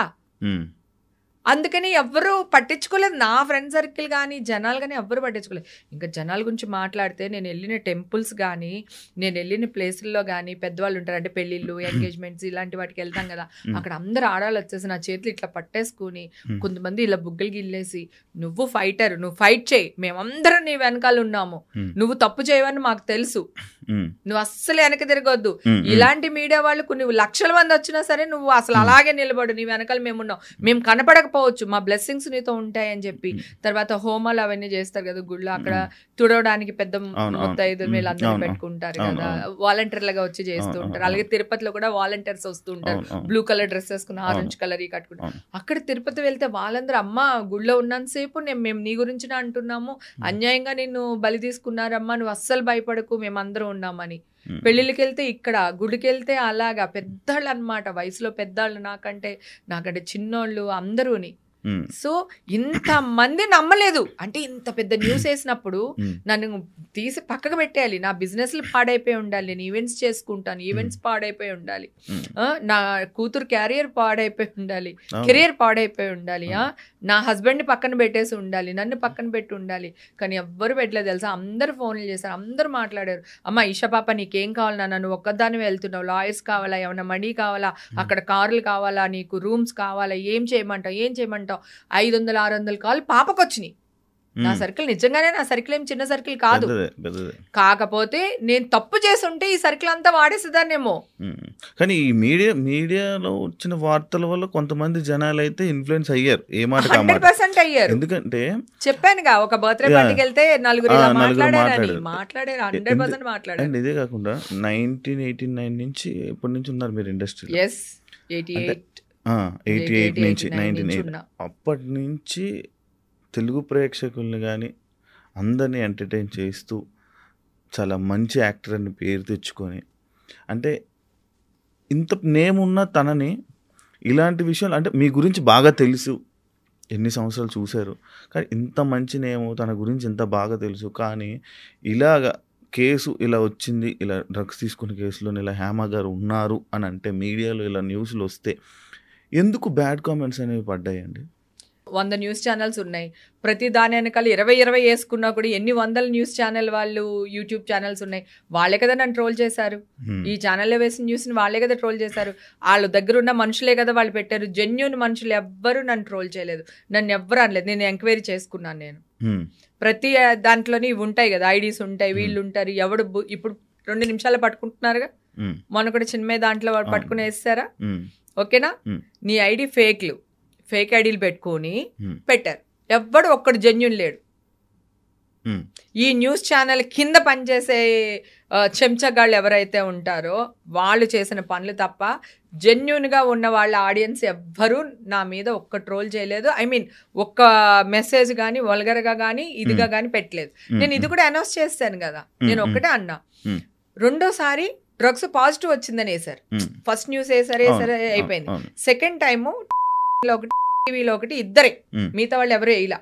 డ్రగ్స్ పాజిటివ్ వచ్చింది హేమకని వేస్తారు. వెయ్యగాని వెంటనే మా ఇంట్లో నేను ఒక చిన్న నా ఫోన్ పెట్టేసుకుని ఒక వీడియో షూట్ చేశా. ఇవన్నీ నా బాడీలోనే ఉంటాయి కదా, నేను మీరు ఎక్కడికి రమ్మంటే అక్కడికి వస్తాను, టెస్టులు చేయించండి. హెయిర్ లో 1 year ఉంటుంది. అందుకే పోలీసులు మళ్ళీ నాకు టెస్ట్ చేయించారు. అక్కడికి వెళ్ళాను కదా, నేను నా టెస్ట్లే లేవు, మీరు ఎందుకు నన్ను టెస్టులు చేస్తున్నారని అడిగాను, గుర్తుంది కదా మీకు. అప్పుడు నా హెయిర్, నా నైల్స్ అన్ని టెస్ట్ చేశారు, మళ్ళీ పంపించారు వాళ్ళు. ఓకేనా? అంతకు మళ్ళీ ఎందుకు అంటున్నారంటే, అంతకు ముందు నేను టెస్టులు చేయించుకున్నా. నేను చేయించుకుని పెట్టేశా, యూట్యూబ్ లో అంతా పెట్టేశాను.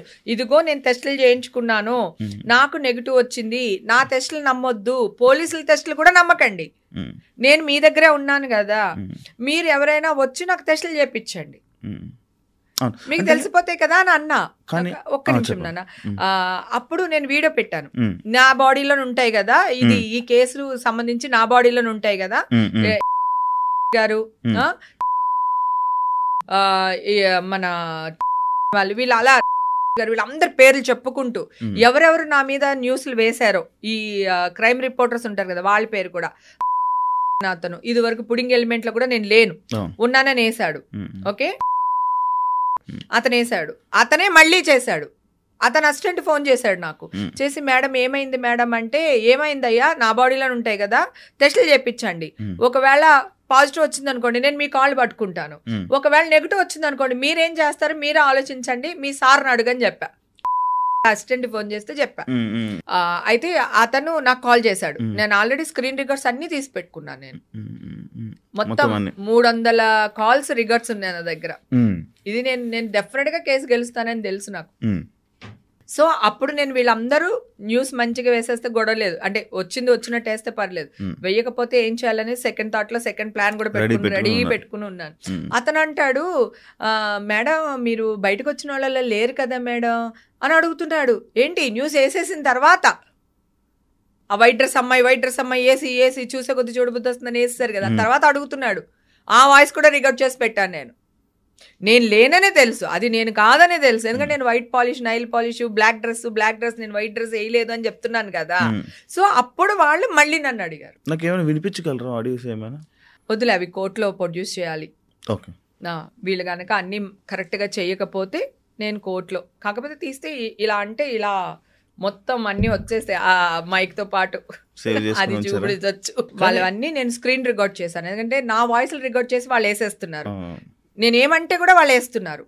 అలాంటప్పుడు నా తప్పేం లేదు కదా, నేను రికార్డ్ చేయాలి కదా, నాకు ఎవిడెన్సెస్ కావాలి కదా, నేను రికార్డ్ చేసి పెట్టాను. కానీ మీకు ఫోన్ చేసి మాట్లాడేది ఒకటి, బయట మళ్ళీ చూపించేది ఒకటి, ఇంకొకటి నా వాయిసే వేస్తున్నారు. చూసారా ఇంకా పొగరు తగ్గలేదు, ఎంత బొక్క ఇస్తుందో, ఇది న్యూస్. కానీ మంచిగా మీతో మంచిగా మాట్లాడేటప్పుడు మంచిగా మాట్లాడుతున్నారు నాతో. వాళ్ళు రికార్డ్ చేస్తున్నట్టు కూడా చెప్తున్నా, మీరు నాకు రికార్డ్ చేస్తున్నారు నాకు తెలుసు, కావాలంటే టెలికాస్ట్ చేసుకోండి చూసుకుందాం అది ఇది అని. నాకు ఒక్కటే తెలుసా ఎందుకు రాలేకపోయినంటే, ఫ్రెండ్స్ అందరూ నన్ను రూమ్లో పెట్టి తాళమేస్తారు. అబ్బా ఫోన్ కూడా ఇచ్చేవాళ్ళు కాదు, నేను అన్న ఫోన్ ఇవ్వకపోతే చచ్చిపోతానన్న, అందుకని ఫోన్ ఇచ్చారు, అందరూ ఎత్తుతా ఉన్నాను నేను, ఎందుకంటే ఎత్తకపోతే మళ్ళీ నేను ఎక్కడో పారిపోయాను అనుకుంటారు కదా, అందుకని అదొక భయం. అండ్ ఇంకోటి నాకు అదే ఈ మాటలు మామూలుగా వింటుంటే, అంటే అదే కాకుండా మీరు చేసిన ప్రయత్నాలు, లైక్ నేను చేయలేదు ఇదిగో చూడండి అంటే ఎందుకు అంత ఎక్స్ప్లెయిన్ చేసుకోవాల్సి వచ్చింది మీకు? ఎందుకు అంత చేసుకోవడం ఎందుకు, వదిలేయచ్చు కదా అని. ఎలా వదిలేస్తాను? నువ్వు వదిలేస్తావా? ఒక అమ్మాయిని రేప్ చేసావని న్యూస్ ఇచ్చేస్తారు, నువ్వు చెప్పుకోవా బయటకు వచ్చి నేను రేప్ చేయలేదని? చెప్పుకుంటావా లేదా? చెప్తా. మరి అప్పుడు నేను చేసిన తప్పు ఎందుకు అవుతుంది? ఇప్పుడు నువ్వు నన్ను రాళ్ళు ఇచ్చుకుని కొడుతున్నావు, నేను చేతులు కూడా అడ్డు పెట్టుకోద్దా? అయ్యో తగులుతుంది వద్దండి ప్లీజ్ అండి అని కూడా అనొద్దా? ఎక్కడ న్యాయం? ఇప్పుడు నీ మీద రేప్ కేసు వచ్చింది, నువ్వు మాట్లాడతావా మాట్లాడవా? కోర్టులో తేల్చుకుందాం అనుకుంటావా? మాట్లాడినంత వరకు మాట్లాడతా. మరి నేను చేసింది కూడా రైటే కదా. నేను అదే కదా చెప్తున్నా, ఒరే నేను చేయలేదురా, ఈ డ్రెస్ నాది కాదురా, ఈ నైల్ పాలిష్ నాది కాదురా, టెస్టులు చేయించండి రా, పబ్లిక్ గా మీ దగ్గరకు వస్తాను రా, నా నడి రోడ్లో టెస్టులు చేయించండి రా, నేను వస్తాను రా అంటే ఒక్కడు రియాక్ట్ అయ్యారా? ఒక్కళ్ళన్నా రియాక్ట్ అయ్యారా? అంటే చెప్పే విధానం రాలేదంటారా? ఎందుకు? నేను మంచిగానే చెప్పానే. చెప్పండి అన్న, ఇదే వీడియో పెట్టాను కదా నేను. సెకండ్ టైం డ్రగ్స్ పాజిటివ్ వచ్చిందని వేశారు కదా, 2 ఛానల్లోనే వేశారు, ఇద్దరే వేశారు. ఆ ఇద్దరు ఎందుకు ఆపేశారంటే ఈ వీడియో పెట్టడం వల్ల ఆపేశారు. మరి నేను పెట్టకపోతే వీళ్ళు వేశారు కదా అని చెప్పి గొర్రెల మందలాగా ఇంకొకటి వేసేస్తారు కదా. మరి నేను స్టాప్ చెయ్యాలి కదా, నేను కానప్పుడు నేను చెయ్యాలి కదా. అక్కడికి 4 రోజులు నేను బయటికి రాకపోతే అడ్డమైన గాడిదలన్నీ కూర్చుని ఆవిడ తప్పు లేకపోతే ఈ పాటికి వచ్చేవాళ్ళే అరిచేవాళ్ళని కోర్టులో కేసు ఉన్నాడు అప్పుడు. ఓకే, నేను బయటకు వచ్చి మాట్లాడడానికి ఉండదు. కోర్టు రూల్స్ ధిక్కరించినట్టు అవుతుంది, అది ఇంకా పెద్ద కేసు అవుతుంది. అక్కడికి నేను ఆగలేదు, ప్రతి ఫోన్లోని ఇచ్చేవాళ్ళకి ఇస్తూనే ఉన్నాను. డెఫినెట్గా వస్తాను ఒక రోజు, మీకు ఉంది మీకు అని చెప్తూనే వచ్చాను నేను. అది కూడా వేశారు వీళ్ళు. అది చేతులు అడ్డు పెట్టుకోవడంలో తప్పలేదు కదా నాన్న. చెప్పే విధానం కరెక్ట్ గానే చెప్పాను కదా, పలానా వాళ్ళు మీకు నేనేంటో తెలుసండి, నా టెస్టులు మీరు చేయించండి, మీరు ఎక్కడికి రమ్మంటే అక్కడికి వస్తాను అని అన్నాను.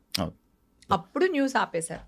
హేమ గారికి మొత్తం ఈ 18 నెలలు లీగల్ ఫైట్కి ఎంత ఖర్చు అయ్యి ఉంటుంది దాదాపుగా? బెయిల్కి మాత్రమే కొంచెం ఎక్కువ ఖర్చు అయింది, లాయర్స్ అందరూ ఫ్రీగానే వచ్చారు. కానీ ఖర్చు వేస్టే కదా. ఇంకా కోర్టుకి వెళ్ళిన తర్వాత నువ్వు ఖర్చు అనుకుంటే ఎట్లా అవుతుంది? తప్పదు. అది తప్పు చేయకపోయినా కూడా ఖర్చు తప్పదు. అంటే బెయిల్కి మాత్రం ఏదో ఉంటుంది ఫార్మల్ అమౌంట్. పాపం లాయర్స్ అందరూ స్వచ్ఛందంగానే వచ్చారు, వాళ్ళు నన్ను ఏమి ఫీజు అడగలేదు. ఇప్పుడు కూడా నాకు అక్కడి నుంచి లాయర్ పంపించారు కదా, ఇంతవరకు ఆయన కూడా పాపం ఏం ఫీజు అడగలేదు. సో ఇచ్చి పంపించాలి, తప్పదు. అంటే ఈ 18 నెలలు మీడియా ముందుకు రాకపోవడం అంటే దానికి ముందు పాయింట్లో 18 నెలలు కూడా మీడియా ముందుకు రాకపోవడం ఓన్లీ కోర్టు అది అంటే అందులో ఆ మంది ఉంది కాబట్టి, అది ఇంకా తీర్పు ఏమి రాలేదు కాబట్టి, ఇవ్వకూడదు కాబట్టి మీరు ఇంటర్వ్యూలు ఇవ్వలేదు, మీడియా ముందుకు రాలేదు. కాదు యాక్చువల్గా ఫస్ట్ స్టార్టింగ్లో న్యూస్ వచ్చినప్పుడు వాళ్ళు ఫోటోలు వేస్తున్నారు కదా, వేస్తున్నప్పుడు నేను వీడియో పెట్టాను కదా కాదు అని. నేను కాదనగానే వాడు మళ్ళీ ఇంకా అనేసి వాళ్ళు బురద చేశారు కదా, మళ్ళీ వీళ్ళు బురద చేస్తున్నారని మళ్ళీ ఇంకో వీడియో పెట్టాను కదా. వీడియోలు పెట్టాను కానీ నేను మీడియా ముందుకు రాలేదు. నేను మీడియా ముందుకు ఎందుకు రాలేదు అంటే కోర్టులో కేసింది. ఒక వీడియో పెట్టినందుకే మనకి ఇంత గోల్ అయింది, 2 వీడియోలు పెట్టి 4 వీడియోలు పెట్టి మళ్ళీ 5వ వీడియో పెడితేనే కానీ న్యూస్ స్టాప్ అవ్వలేదు. సో నేను బయటికి రాలేకపోయాను. ఇప్పుడు నేను వచ్చి ఇప్పుడు నీ ముందు కూర్చొని మాట్లాడాను కదా, ఇట్లా మాట్లాడలేకపోయాను. ఎప్పుడు ఆ టైంలో వన్స్ కోర్టుకి కేసు వచ్చేసిన తర్వాత ప్రాబ్లం లేదు, మాట్లాడొచ్చు. ఇప్పుడు నేను రామా అంటాను, నువ్వు దాన్ని నన్ను నీ అమ్మ అన్నావా అనుకో, అది మళ్ళీ ఇష్యూనే కదా. అందుకని రాలేదు, ఫ్రెండ్స్ అందరు రానివ్వలేదు బేసిక్ గా, అసలు బయటికే రానివ్వలేదు. లేకపోతే నేను అప్పుడే వచ్చేసి తొడకొట్టేద్దాం అనుకున్నాను. నేను అసలు అనేదా నా వాయిస్ నేను అస్సలు పెట్టుకోలేను. నేను ఆ ఎమోషన్ ని ఎలా బయటికి త్రో చేయాలో తెలియక డిప్రెషన్ లో ఉంటే చచ్చిపోతానేమో అని చెప్పి, లేదా వాళ్ళని చంపేస్తానేమో అని భయపడి నేను ఐస్ బాత్ అని ఒక దీనికి వెళ్ళా. చూసే ఉంటారు కదా, ఐస్ లో కూర్చుని 150 kgs ఐస్, అది ఐస్ లో కూర్చుని అరిచని చూడు అని. అదంతా ఏంటనుకున్నావు, అన్ని అవార్డ్సే, సెన్సార్ వర్డ్స్ అన్ని ఒక రీలే పెట్టారు కదా దానికోసం, పెట్టేశాను కదా సెన్సార్ వర్డ్స్ అన్ని. అంటే ఒర్రే నేను అది కాదంటే మీ అని ఒక ఎమోషన్ ఉంటుంది కదా, దాన్ని త్రో చేయాలి. లేకపోతే నేను ఏం చేస్తాను నాకే తెలియదు. ఏమో ఎవరి మీదనే యాసిడ్ పోతే నేను వెళ్ళి, లేకపోతే నేనే చచ్చిపోతే. కానీ అందులో ఉంటే నిజంగా మొత్తం దాంట్లో ఉంటే అంటే వాళ్ళు అలా ట్రైన్ చేస్తారు. ముందు మనకి సెషన్స్ ఇస్తారు, వాళ్ళు కూర్చోబెడతారు, మాట్లాడతారు, మనల్ని ఆ మూడ్లో క్రియేట్ చేసి ఆ మూడ్లోకి తీసుకెళ్తారు. నువ్వేం వదిలేయాలనుకుంటున్నావు, ఏం త్రో చేద్దాం అనుకుంటున్నావు, ఆ గుండెలో నీ భారాన్ని తోసేయని అట్లా వాళ్ళు చేస్తారు. నేను ట్రైనింగే వచ్చాను. నాలాంటి వాళ్ళు ఎవరైనా ఉంటే వాళ్ళకి నేను ఏదో సహాయం చేసినట్టు ఉంటుంది కదా అని చెప్పి ఒక 30 మెంబర్స్తో మా క్లబ్ హౌస్లో కూడా నేను ఈ ఐస్ బాత్ది పెట్టాను. వింటర్ సీజన్ కదా అని మళ్ళీ బ్రేక్ ఇచ్చాను. మళ్ళీ రెయిన్ సీజన్ అయ్యింది మొన్న వరకు, అందుకని బ్రేక్ ఇచ్చాను. మళ్ళీ కొంచెం సమ్మర్ స్టార్ట్ అయ్యేటప్పుడు మళ్ళీ పెడతాను. నేను ట్రైన్ అయ్యి వచ్చాను. ఇప్పుడు నేను ఎవరిని తిట్టకుండా మాట్లాడేది తెలుసా నీకు? నోటీస్ చేసావా? Because of the training. లేకపోతేనా ఇప్పుడు అదే కదా, మామూలుగా కొరికేస్తారు. కొరికేయడమే. ఆ కొరగడం వల్లే న్యూస్ ఏమంటారు, ఇలా పెడితే నేను ఇక్కడ కొరికాను యాక్చువల్ గా. నువ్వు మళ్ళీ ఇప్పుడు చూస్తే వీడియో ఇక్కడ ఉంటది మచ్చ, నాకు కూడా తెలియదు. మాయా బజార్ లాగా ఇక్కడ కరెక్ట్ ఇక్కడికి ఎలా వచ్చిందో. అది కరవడం కూడా కాదు, ఏదో ఇలా ఇలా గీసిన గీత ఏదో ఉంది, అది చూపించి దానికి టీటీ ఇంజెక్షన్లు, మళ్ళీ న్యూస్ ఛానల్. అప్పటి నుంచే నేను ఛానల్లో కానీ ఇంటర్వ్యూలు కానీ ఇవ్వాల. ఎలక్షన్ అప్పటి నుంచి మధ్యలో ఇంకా అసలు 4 years మీకు ఎవరు కనపడలా. మళ్ళీ ఈ న్యూస్ వరకు నేను లేను. ఎందుకంటే నాకు బాధ కలిగింది. నేను ఒకరిని కొట్టడానికి వెళ్తున్నప్పుడు నరేష్ వాళ్ళ బాడీ గార్డ్స్ వీళ్ళు ఒక అతను కొడుతున్నారు. ఆ ఫోటోలో అది కూడా ఉంటది. ఇలా పట్టుకుంటున్నారు నరేష్ వాళ్ళందరూ, ఇలా పట్టుకుంటారు. అబ్బాయి ఇలా పరిగెడుతున్నాడు, నా వెనకాల శివబాలాజీ ఉంటాడు, శివబాలాజీ వెనకాల నేను ఉంటా. ఆ అబ్బాయిని కాపాడడానికి నేను వెళ్తుంటే శివబాలాజీ ఆపేశాడు. ఎంత సాడిస్తాడు చూడు. పాపం హేమ గారు వెళ్తుంటే శివబాలాజీ ఆపేశాడని ఎవ్వడు వేయలేదు. హేమ కొరికేసిందని వేసాడు. నేను కొరికే టైంలో కింద నుంచి వెళ్ళిపోవచ్చు కదా అబ్బాయిని కాపాడడానికి ఒక స్ట్రైక్ అయింది. నేను కింద నుంచి దూరం వెళ్ళిపోయాను. ఫోటోలో కూడా కింద నుంచి దూరం వెళ్ళినట్టు కూడా ఉంటాయి. వీడిని ఏం చేయలేదు నేను, ఈ అబ్బాయిని ఏం చేయలేదు నేను. సో న్యూస్ ఎలా వేసేసారు, హేమ కొరికేసింది, హేమ కొరికేసింది, హేమ కొరికేసింది అని వేస్తారు. వాళ్ళు కూడా వచ్చి నౌకరి అనుకుంటూ ఇచ్చారు. అంటే వాళ్ళకే సిగ్గేసింది. నాకు ఇప్పుడు చూస్తే నవ్వు వస్తుంది. అప్పుడు డిసైడ్ అయ్యాను, ఓహో మీడియా మనల్ని వాడుతుంది, మనకి వద్దు మీడియా వద్దు, ఎవరు వద్దు. సో ఈ గెలిచిన వాళ్ళందరూ రాజీనామాలు ఇచ్చేసి అక్కడి నుంచి వచ్చేసాం. అప్పుడు మా టీంలో ఎవరెవరు గెలిచారో వాళ్ళందరూ ఇచ్చేసిన తర్వాత నేను ఇంకా అసలు మా అసోసియేషన్ కానీ ఆ ఎలక్షన్కి సంబంధించింది కానీ ఇంకా క్యారీ ఫార్వర్డ్ చేయలేదు.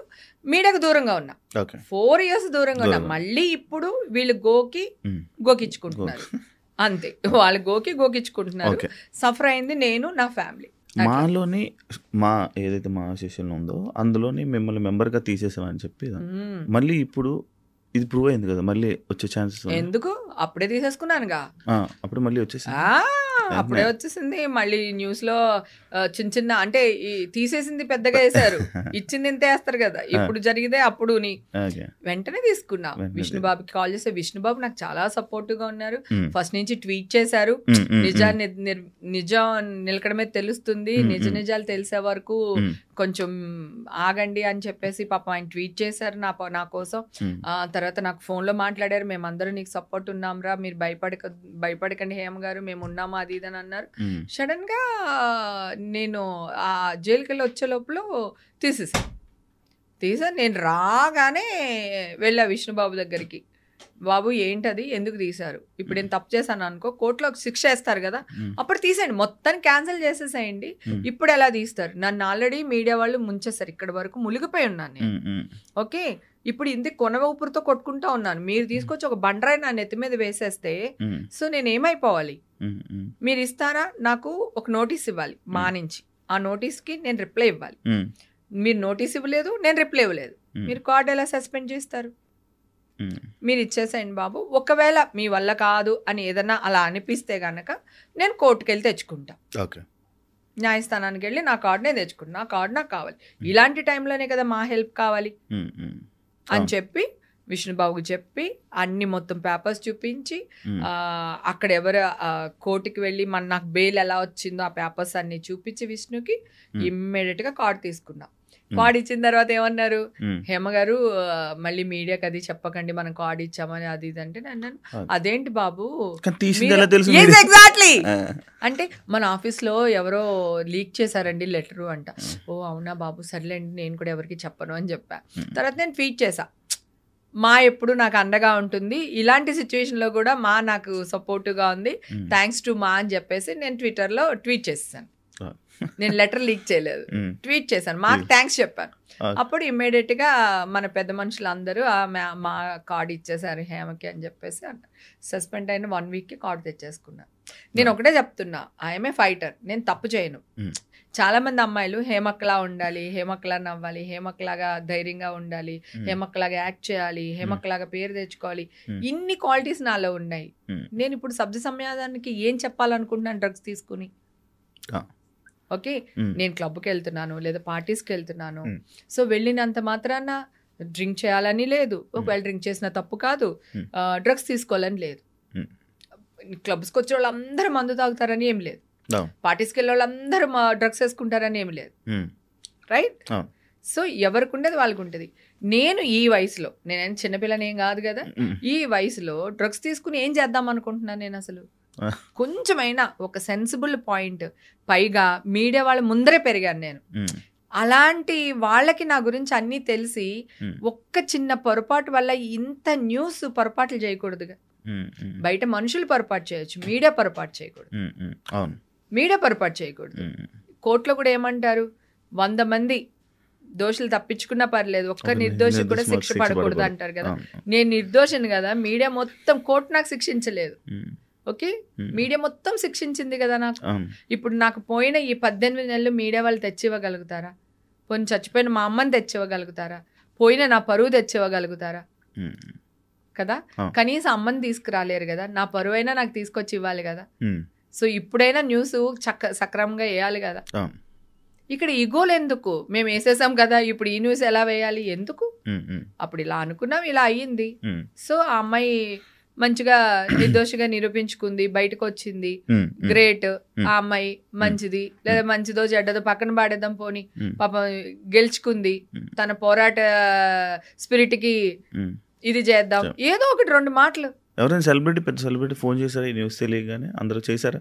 అసలు నన్ను ఎవరు వదలలేదు, అందరూ చేస్తూనే ఉన్నారు, మాట్లాడుతున్నారు. నా బర్త్డేకి అందరూ విష్ చేస్తారు కదా, అలా అందరూ విష్ చేస్తారు, అందరూ మాట్లాడుతున్నారు. ఎవ్వరు నా గురించి అందరికి తెలుసు అబ్బా, నేను ఓపెన్ బుక్, నేను మందు కొట్టినా తెలుసు, కానీ వీళ్ళకి తెలియదు. నేను వీళ్ళకి కూడా తెలుసు, కానీ వీళ్ళకి రేటింగ్స్ కావాలి, వీళ్ళకి రేటింగ్ కావాలి. అది అక్క, చెల్ల, తెల్ల, పెళ్ళమా అవసరం లేదు, రేటింగ్ కావాలి, వీళ్ళ బతికేయాలి.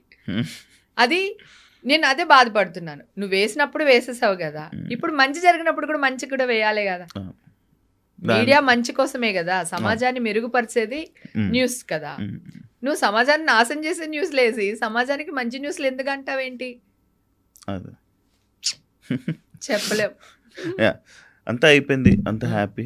మీ పాప పెళ్లి సంబంధాలు అలాంటివి ఏమైనా చూస్తున్నా? ఈషాకి ఇప్పుడు 23-24 మధ్యలో ఉంది, ఇంకొక 2 years తర్వాత చేస్తుంది. తన కాళ్ళ మీద నిలబడాలి. సో ఇప్పుడు నేను ఏమైనా ₹1-2 తనకి ఇచ్చాను అనుకో, అది తను నిలబెట్టుకునేటట్టయినా తనకి ఆ శక్తి రావాలి కదా. ఇప్పుడే స్టడీస్ కంప్లీట్ అయినాయి, జాబ్ లో జాయిన్ అయ్యి ఒక 3-4 months అవుతుంది. సో తన లైఫ్ ఇంకొక 2 years తర్వాత అప్పుడు చేసేద్దాం. నేను నా బిడ్డను చాలా బాగా పెంచుకున్నాను, సాంప్రదాయంగా, ఎథిక్స్, మోరల్స్, ప్రేమ, అభిమానం, అమ్మ నాన్న, ఓ తమిళ అమ్మాయి లాగా పెంచుకున్నాను దాన్ని.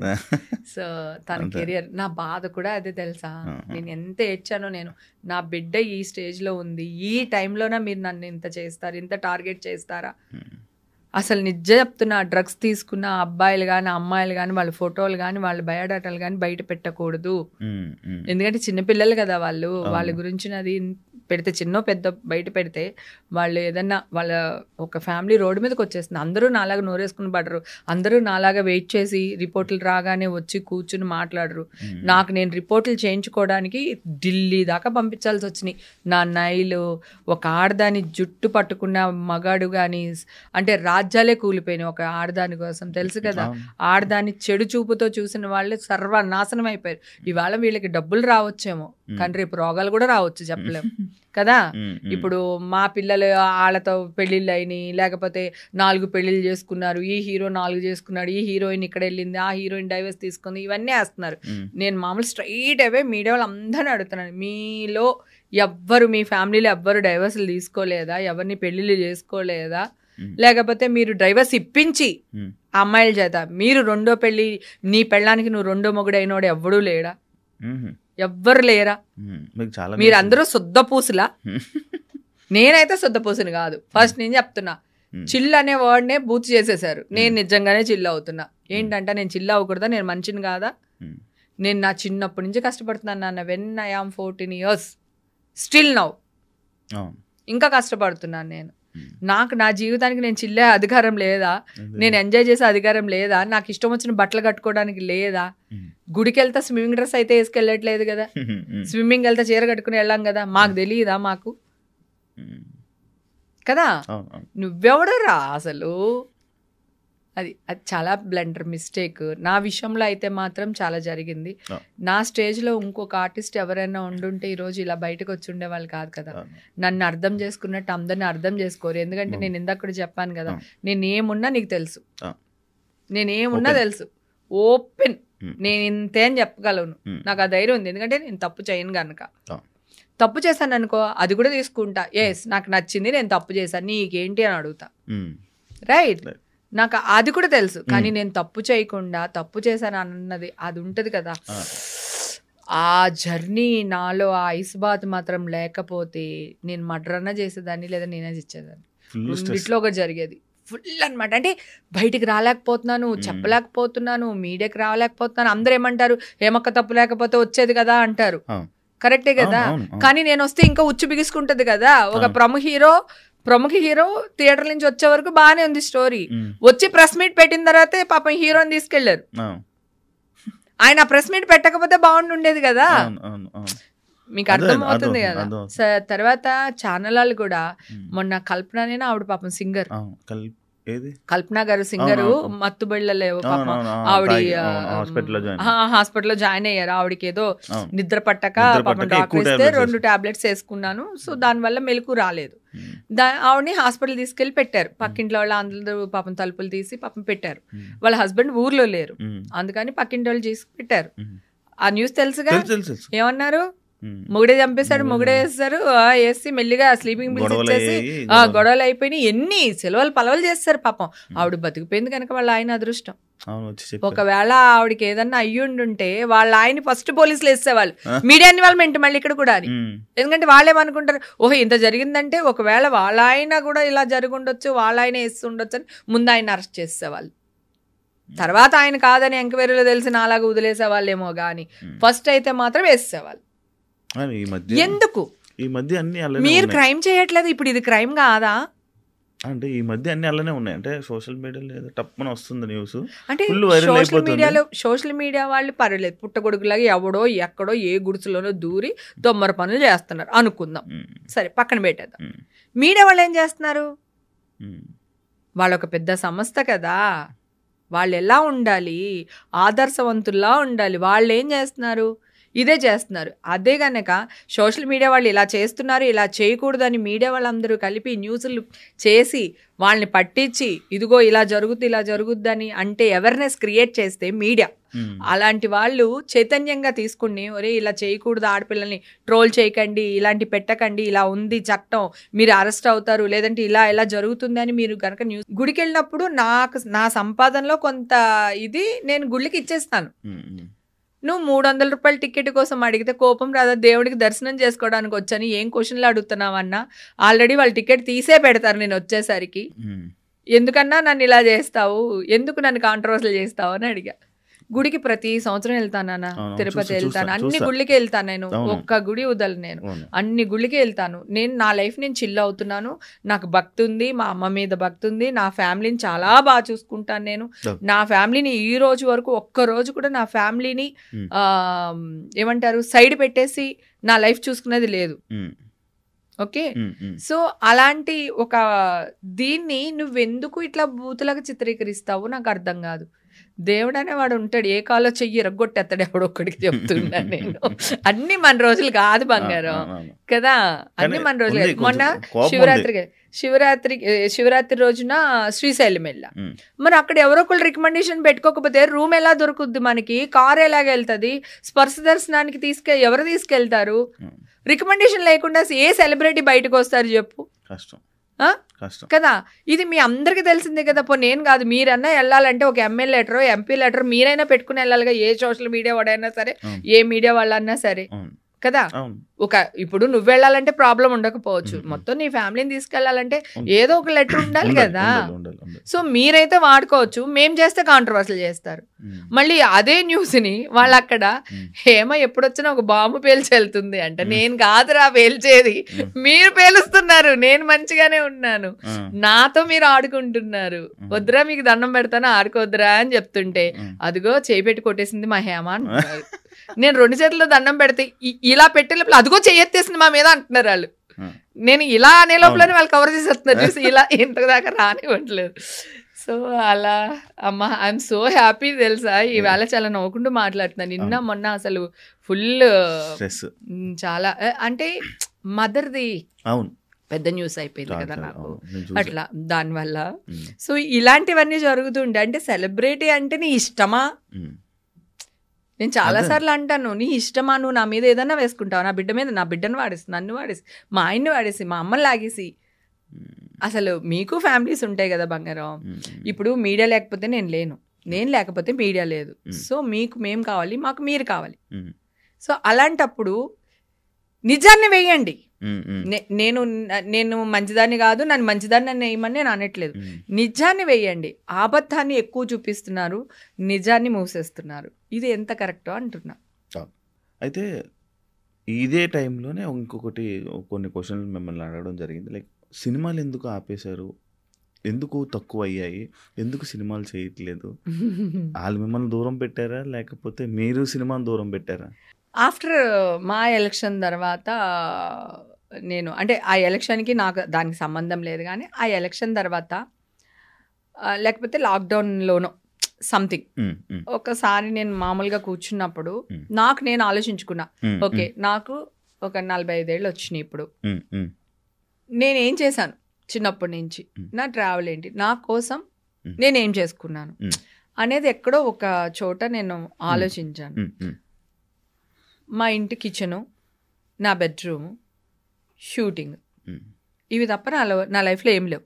అప్పుడప్పుడు గుళ్ళు, అది సంవత్సరానికి 2-3 గుళ్ళు, ఏది తిరుపతి, అన్నవరం, దుర్గమ్మ తల్లి గుడి, ఇట్లాగా తప్ప నా లైఫ్లో ఏం లేదు. కిచెను వండుకోవడం అంటే పొద్దున్న 6 గంటలు ఎగుస్తా, మా హస్బెండ్కి టిఫిను, చట్నీలు, మధ్యాహ్నం లంచ్కి కూరలు అన్నీ చేసేసి నేను కూడా ఒక బాక్స్ పట్టుకొని షూటింగ్ వెళ్ళిపోతా పొద్దున్నే.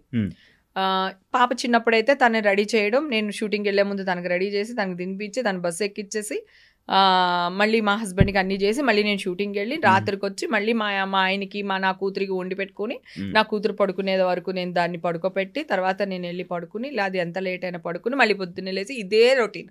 అంటే ఎన్ని 100 సినిమాలు చేశానో అన్ని 100 సినిమాలకి ఒక్కొక్క రోజు నైట్ 12-1 గంట అయిపోతుంది షూటింగ్. అయినా మళ్ళీ నెక్స్ట్ డే మామూలుగా లేచిపోయి మళ్ళీ వంట చేసుకుని, ఆ కిచెన్ నా బెడ్రూమ్, నా కిచెన్ నా బెడ్రూమ్, ఇంకేం లేదు, nothing in my life.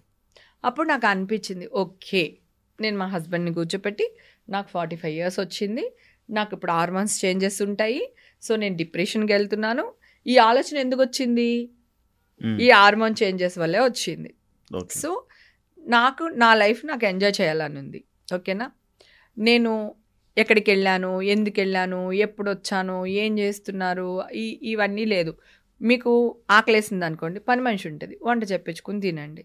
Okay, నేను చేసి వెళ్తా, చేసి వెళ్ళలేదు. నేను ఎక్కడైనా ఊరికి వెళ్ళాను, నాకేదో ఊరికి వెళ్ళాలనిపించి అమెరికా వెళ్ళాను, నేను 1 week తిరగాలనిపించింది, వెళ్ళాను. బ్యాంకాక్ వెళ్ళాను, 10 రోజులు ఉండాలనిపించింది, వెళ్ళాను. మా హస్బెండ్ ఏంటి, తను తినడు, ఎవరు చేసినా దానికి ఒక ప్రాబ్లం పాపం, నేనే అలవాటు చేసాను, అది నా మిస్టేక్. నాకు బాడీలో ఎనర్జీ ఎక్కువ, ఎవరిని పని చేయనివ్వను, నేనే చేసేస్తాను. సో దానివల్ల మా ఆయన చెప్పా, నేను వెళ్తున్నాను కదా, ఇల్లు తగలాడిపోతుంది అనుకోండి, ఫైర్ ఇంజిన్కి కాల్ చేయండి. ఒకవేళ ఫైర్ ఇంజిన్కి మీరు కాల్ చేయలేకపోయారు అనుకో, వదిలేయండి, కాలిపోనివ్వండి, నేను వచ్చిన తర్వాత మళ్ళీ కొత్త ఇల్లు కడతా. కానీ నాకు ఫోన్ చేసి మాత్రం డిస్టర్బ్ చేయకండి, ఎందుకంటే ఫెడప్ అయిపోయాను.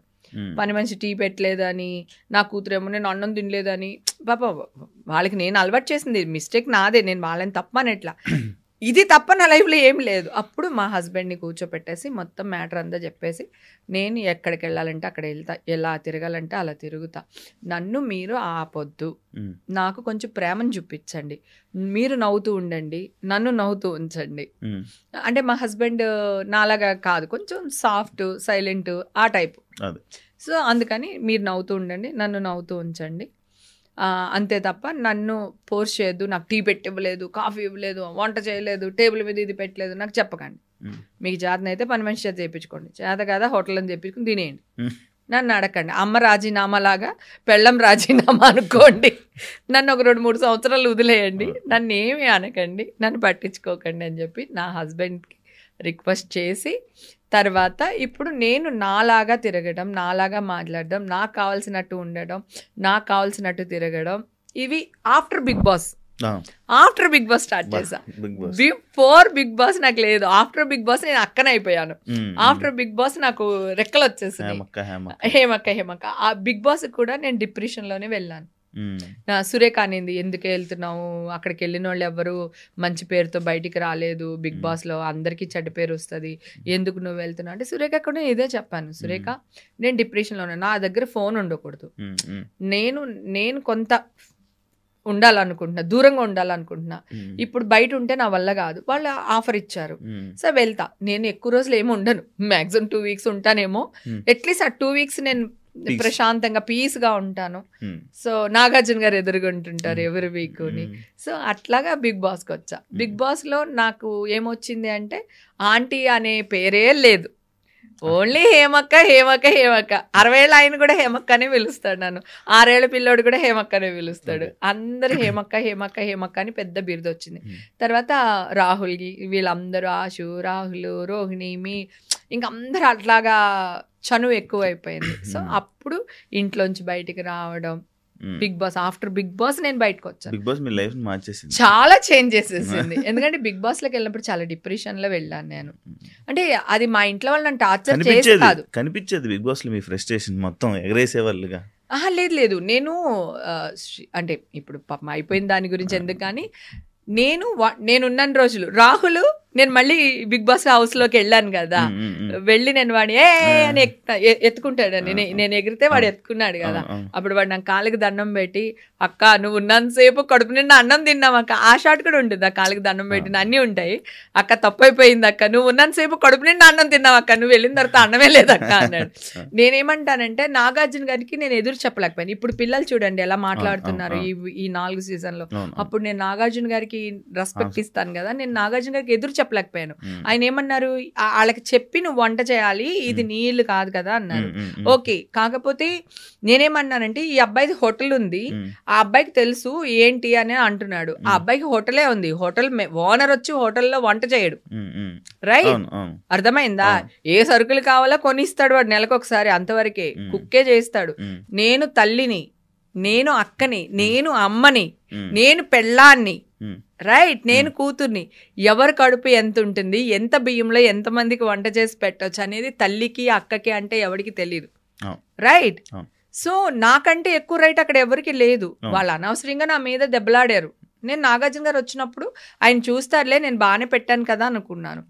అది మిస్ఫైర్ అయ్యి నాగార్జున గారు అనేసరికి నేను ఎదురు చెప్పలేదు. మీరు చూసారా, నేను సైలెంట్ అయిపోయాను. ఆయనకి నేను చెప్పను, నా జీవితంలో చెప్పను నేను. He's my dream boy, my darling, my sweet heart, everything Nagarjuna గారు నాకు. సో నేను ఆయనకి ఎదురు చెప్పే పరిస్థితిలో లేను, చెప్పలేదు, అంతే. తీసుకొచ్చారు. ఆ తర్వాత కూడా క్లైమాక్స్ లో చూసావు కదా, చిరంజీవి గారు ఆడేసుకున్నారు మమ్మల్ని. అంతేలే, నీకు అన్ని నాగార్జునే, మేమే ఉంటాము, నువ్వు ఉంటే బాధపడుతున్నావు అని తెచ్చేసాడు నిన్ను, అది ఇదని చిరంజీవి గారు. సో నాకు 2 కళ్ళు వాళ్ళిద్దరుని. సో ఆయనకి ఎదురు చెప్పలేదు, అప్పుడు నా సైలెంట్ అయిపోయాను. అది ప్లస్ ఫస్ట్ వీక్ లోనే నామినేషన్ లో పెట్టేస్తే ఈ జనాలకి మాత్రం ఎవరికి ఓట్లు వేయాలో తెలియదు కదా. అప్పుడు స్టార్టింగ్ అంటే అప్పుడు మళ్ళీ ఓట్లు కూడా మార్చారు, ఏవో చేశారు మొత్తానికి, అలా అయిపోయింది. కానీ బిగ్ బాస్ మాత్రం నాకు చాలా చాలా హ్యాపీనెస్ ఇచ్చింది. నేను ఇప్పుడు ఇంత ఎనర్జీగా ఇంకా ఉండడానికి కారణం కూడా బిగ్ బాస్. సినిమాలు ఇప్పుడు చేస్తారా? ఇప్పటి నుంచి సినిమాలు చేస్తాను. ఎందుకంటే ఇప్పటికి కొన్ని లక్షల మంది నేను వెళ్ళిన ప్రతి ఫంక్షన్స్లోని వీటిల్లో వాటిలో అందరూ బంగారు నువ్వు యాక్ట్ చేయాలి నాన్న, నువ్వు యాక్ట్ చేయాలి, నువ్వు యాక్ట్ చేయాలి అని అంటున్నారు. ప్లస్ నాకు ఇన్ని బ్లెస్సింగ్స్ వచ్చినాయి కదా, నువ్వు మంచిదానివిరా, నువ్వు మంచిదానివి, నువ్వు ఫైట్ చెయ్యి, మేమందరం నీతో ఉన్నాం, మా బ్లెస్సింగ్స్ ఉన్నాయని ఎంతమంది అయితే చెప్పారో వాళ్ళందరి అభిమానం ఎక్కడి నుంచి వచ్చింది? Point. I'm a celebrity, I'm a actor. నేను చేసిన క్యారెక్టర్స్ వల్లే నాకు ఇంత పేరు వచ్చింది. బిగ్ బాస్ ఆఫర్ ఎందుకు వచ్చింది? దీని వల్లే వచ్చింది. ఇప్పుడు నువ్వు నన్ను పిలిచి ఇంటర్వ్యూ ఎందుకు చేసినావు? I'm a celebrity actor, right? So ఇవన్నిటికి రావడానికి, ఇంత పేరు ప్రత్యక్షలు రావడానికి కారణం యాక్టింగ్. సో మధ్యలో నేను మానేయడానికి రీజన్ చెప్పాను కదా, మా ఆయన దగ్గర కొంచెం టైం తీసుకుని సినిమా ఇండస్ట్రీ కూడా కొంచెం దూరం అయిపోయి నేను చిల్ అవుతూ వచ్చాను. ఇక్కడి నుంచి యాక్ట్ చేస్తాను. ఇప్పుడు కేసు కొట్టే వరకు నేను ఒక డైరెక్టర్ దగ్గరకో మా హీరో దగ్గరకో వెళ్ళి మాట్లాడాలంటే నాకే ఒక బాధ అనిపించి నేనే దూరం అయిపోయాను. నన్ను ఎవరు దూరం చేయలేరు, నేనే దూరం అయిపోయాను. సో ఈ దూరాన్ని ఈ జనాలకి దగ్గర చేసింది. ఇంకా జనాల కోసం నేను యాక్ట్ చేయాలనుకుంటున్నాను. సో ఇక్కడ నుంచి మా త్రివిక్రమ్ గారిని, సుకుమార్ని, నాగార్జున గారిని, చిరంజీవి గారిని వీళ్ళందరినీ కలుస్తాం, మా బాలయ్య బాబుని అందరినీ కలిసి మాట్లాడి సో మళ్ళీ యాక్టింగ్ మొదలు పెడతారు. సూపర్ థ్యాంక్ యూ హేమ గారు. యాక్చువల్లీ చాలా విషయాలు ఇంకా ఇప్పుడు ఇంకా ఇండస్ట్రీ టాపిక్లకి ఇప్పుడు వచ్చాము. ఇది పోతూ ఉంటే ఇంకా పోతుంది. ఏదైతే మన మెయిన్ టాపిక్ నేను అనుకున్నానో ఆ టాపిక్ వరకు అయితే అయిపోయింది. Thank you so much me clarification ఇచ్చినందుకు. మనం ఈ సినిమా దాని గురించి కూడా ఒక పర్సనల్ గా మనం మళ్ళీ ఇంకొక పాడ్కాస్ట్ చేసి సినిమా గురించి మనం చేద్దాం. All the best, congratulations. First పెద్ద తలనొప్పి నుంచి బయటకు వచ్చేసారు. ఇది కూడా అప్పుడు ఆ న్యూస్ ఎలాగైతే వైరల్ అయిందో ఈ న్యూస్ కూడా మంచిగా వైరల్ అయ్యి జనాలందరికీ మీరు ఏంటో తెలియాలని, మీరు మళ్ళీ కంబ్యాక్ ఇచ్చి మళ్ళీ తెలుగు జనాల్ని మళ్ళీ ఎంటర్టైన్ చేయాలని మనస్ఫూర్తిగా కోరుకుంటున్నాను. Wish you all the best. Thank you so much. చూసారు కదా ఇంటర్వ్యూ. మీకు ఈ పాటికి ఇంటర్వ్యూ మొత్తం చూసేసరికి మీకు మొత్తం అంతా అర్థమైపోయి ఉంటుంది. ఏదైనా సోషల్ మీడియాలోనో కానీ దేంట్లోనో ఫస్ట్ వచ్చిన వెంటనే నమ్మేకండి. ఇది నేను 10 సార్లు చాలా సిచ్యువేషన్స్లో చాలా సందర్భాల్లో మీకు చెప్పడం జరిగింది. ఇప్పుడు కూడా మళ్ళీ చెప్తున్నాను. ఫైనల్గా ఏం జరుగుతుందో అంతవరకు కాస్త వెయిట్ చేసి ఒక పర్సన్ని జడ్జ్ చేయడం తెలుసుకోండి. అండ్ ఏదైతే హేమ గారి మీద అప్పుడు అన్ని ఆరోపణలు వచ్చాయో దానికి ప్రతి ఒక్క పిన్ టు పిన్ తను ఎక్స్ప్లెయిన్ చేయడం జరిగింది. ప్రతి ఒక్కరు చూస్తారు అని కోరుకుంటున్నాను. అండ్ తన గురించి ఈ పాటికి మీకు అర్థమై ఉంటుంది. And thank you so much ఈ ఇంటర్వ్యూ మొత్తం చూసినందుకు. ఇంకో గెస్ట్తో మళ్ళీ మీ ముందు కలుస్తా. అంతవరకు see ya. Thank you. And for more videos, please subscribe to iDream. Please subscribe to iDream. Please subscribe iDream. And please subscribe to iDream. For more videos, subscribe to iDream. please like, share and subscribe to the channel. Congratulations, iDream. Subscribe to iDream. Subscribe to iDream. So subscribe to iDream Media. iDream ki iDream team andarki huge congratulations. Please subscribe iDream Media. Please subscribe to iDream. Subscribe iDream. Please subscribe to iDream. iDream అంటే నా కళల channel subscribe చేసుకున్న నోరు తిరుగుతలేదు. మీరైతే గంట గుర్తు కొట్టండి. For more such videos, please subscribe to iDream.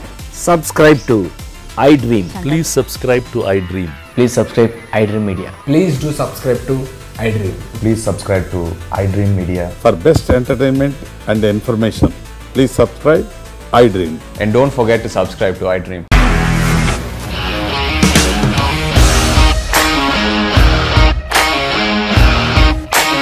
ఇండస్ట్రీలో కమిట్మెంట్ ఇష్యూస్ వస్తే నీకు కూడా వచ్చినట్టు మార్నింగ్ తీసుకెళ్ళాలంటే కొట్టి పడేస్తాడు.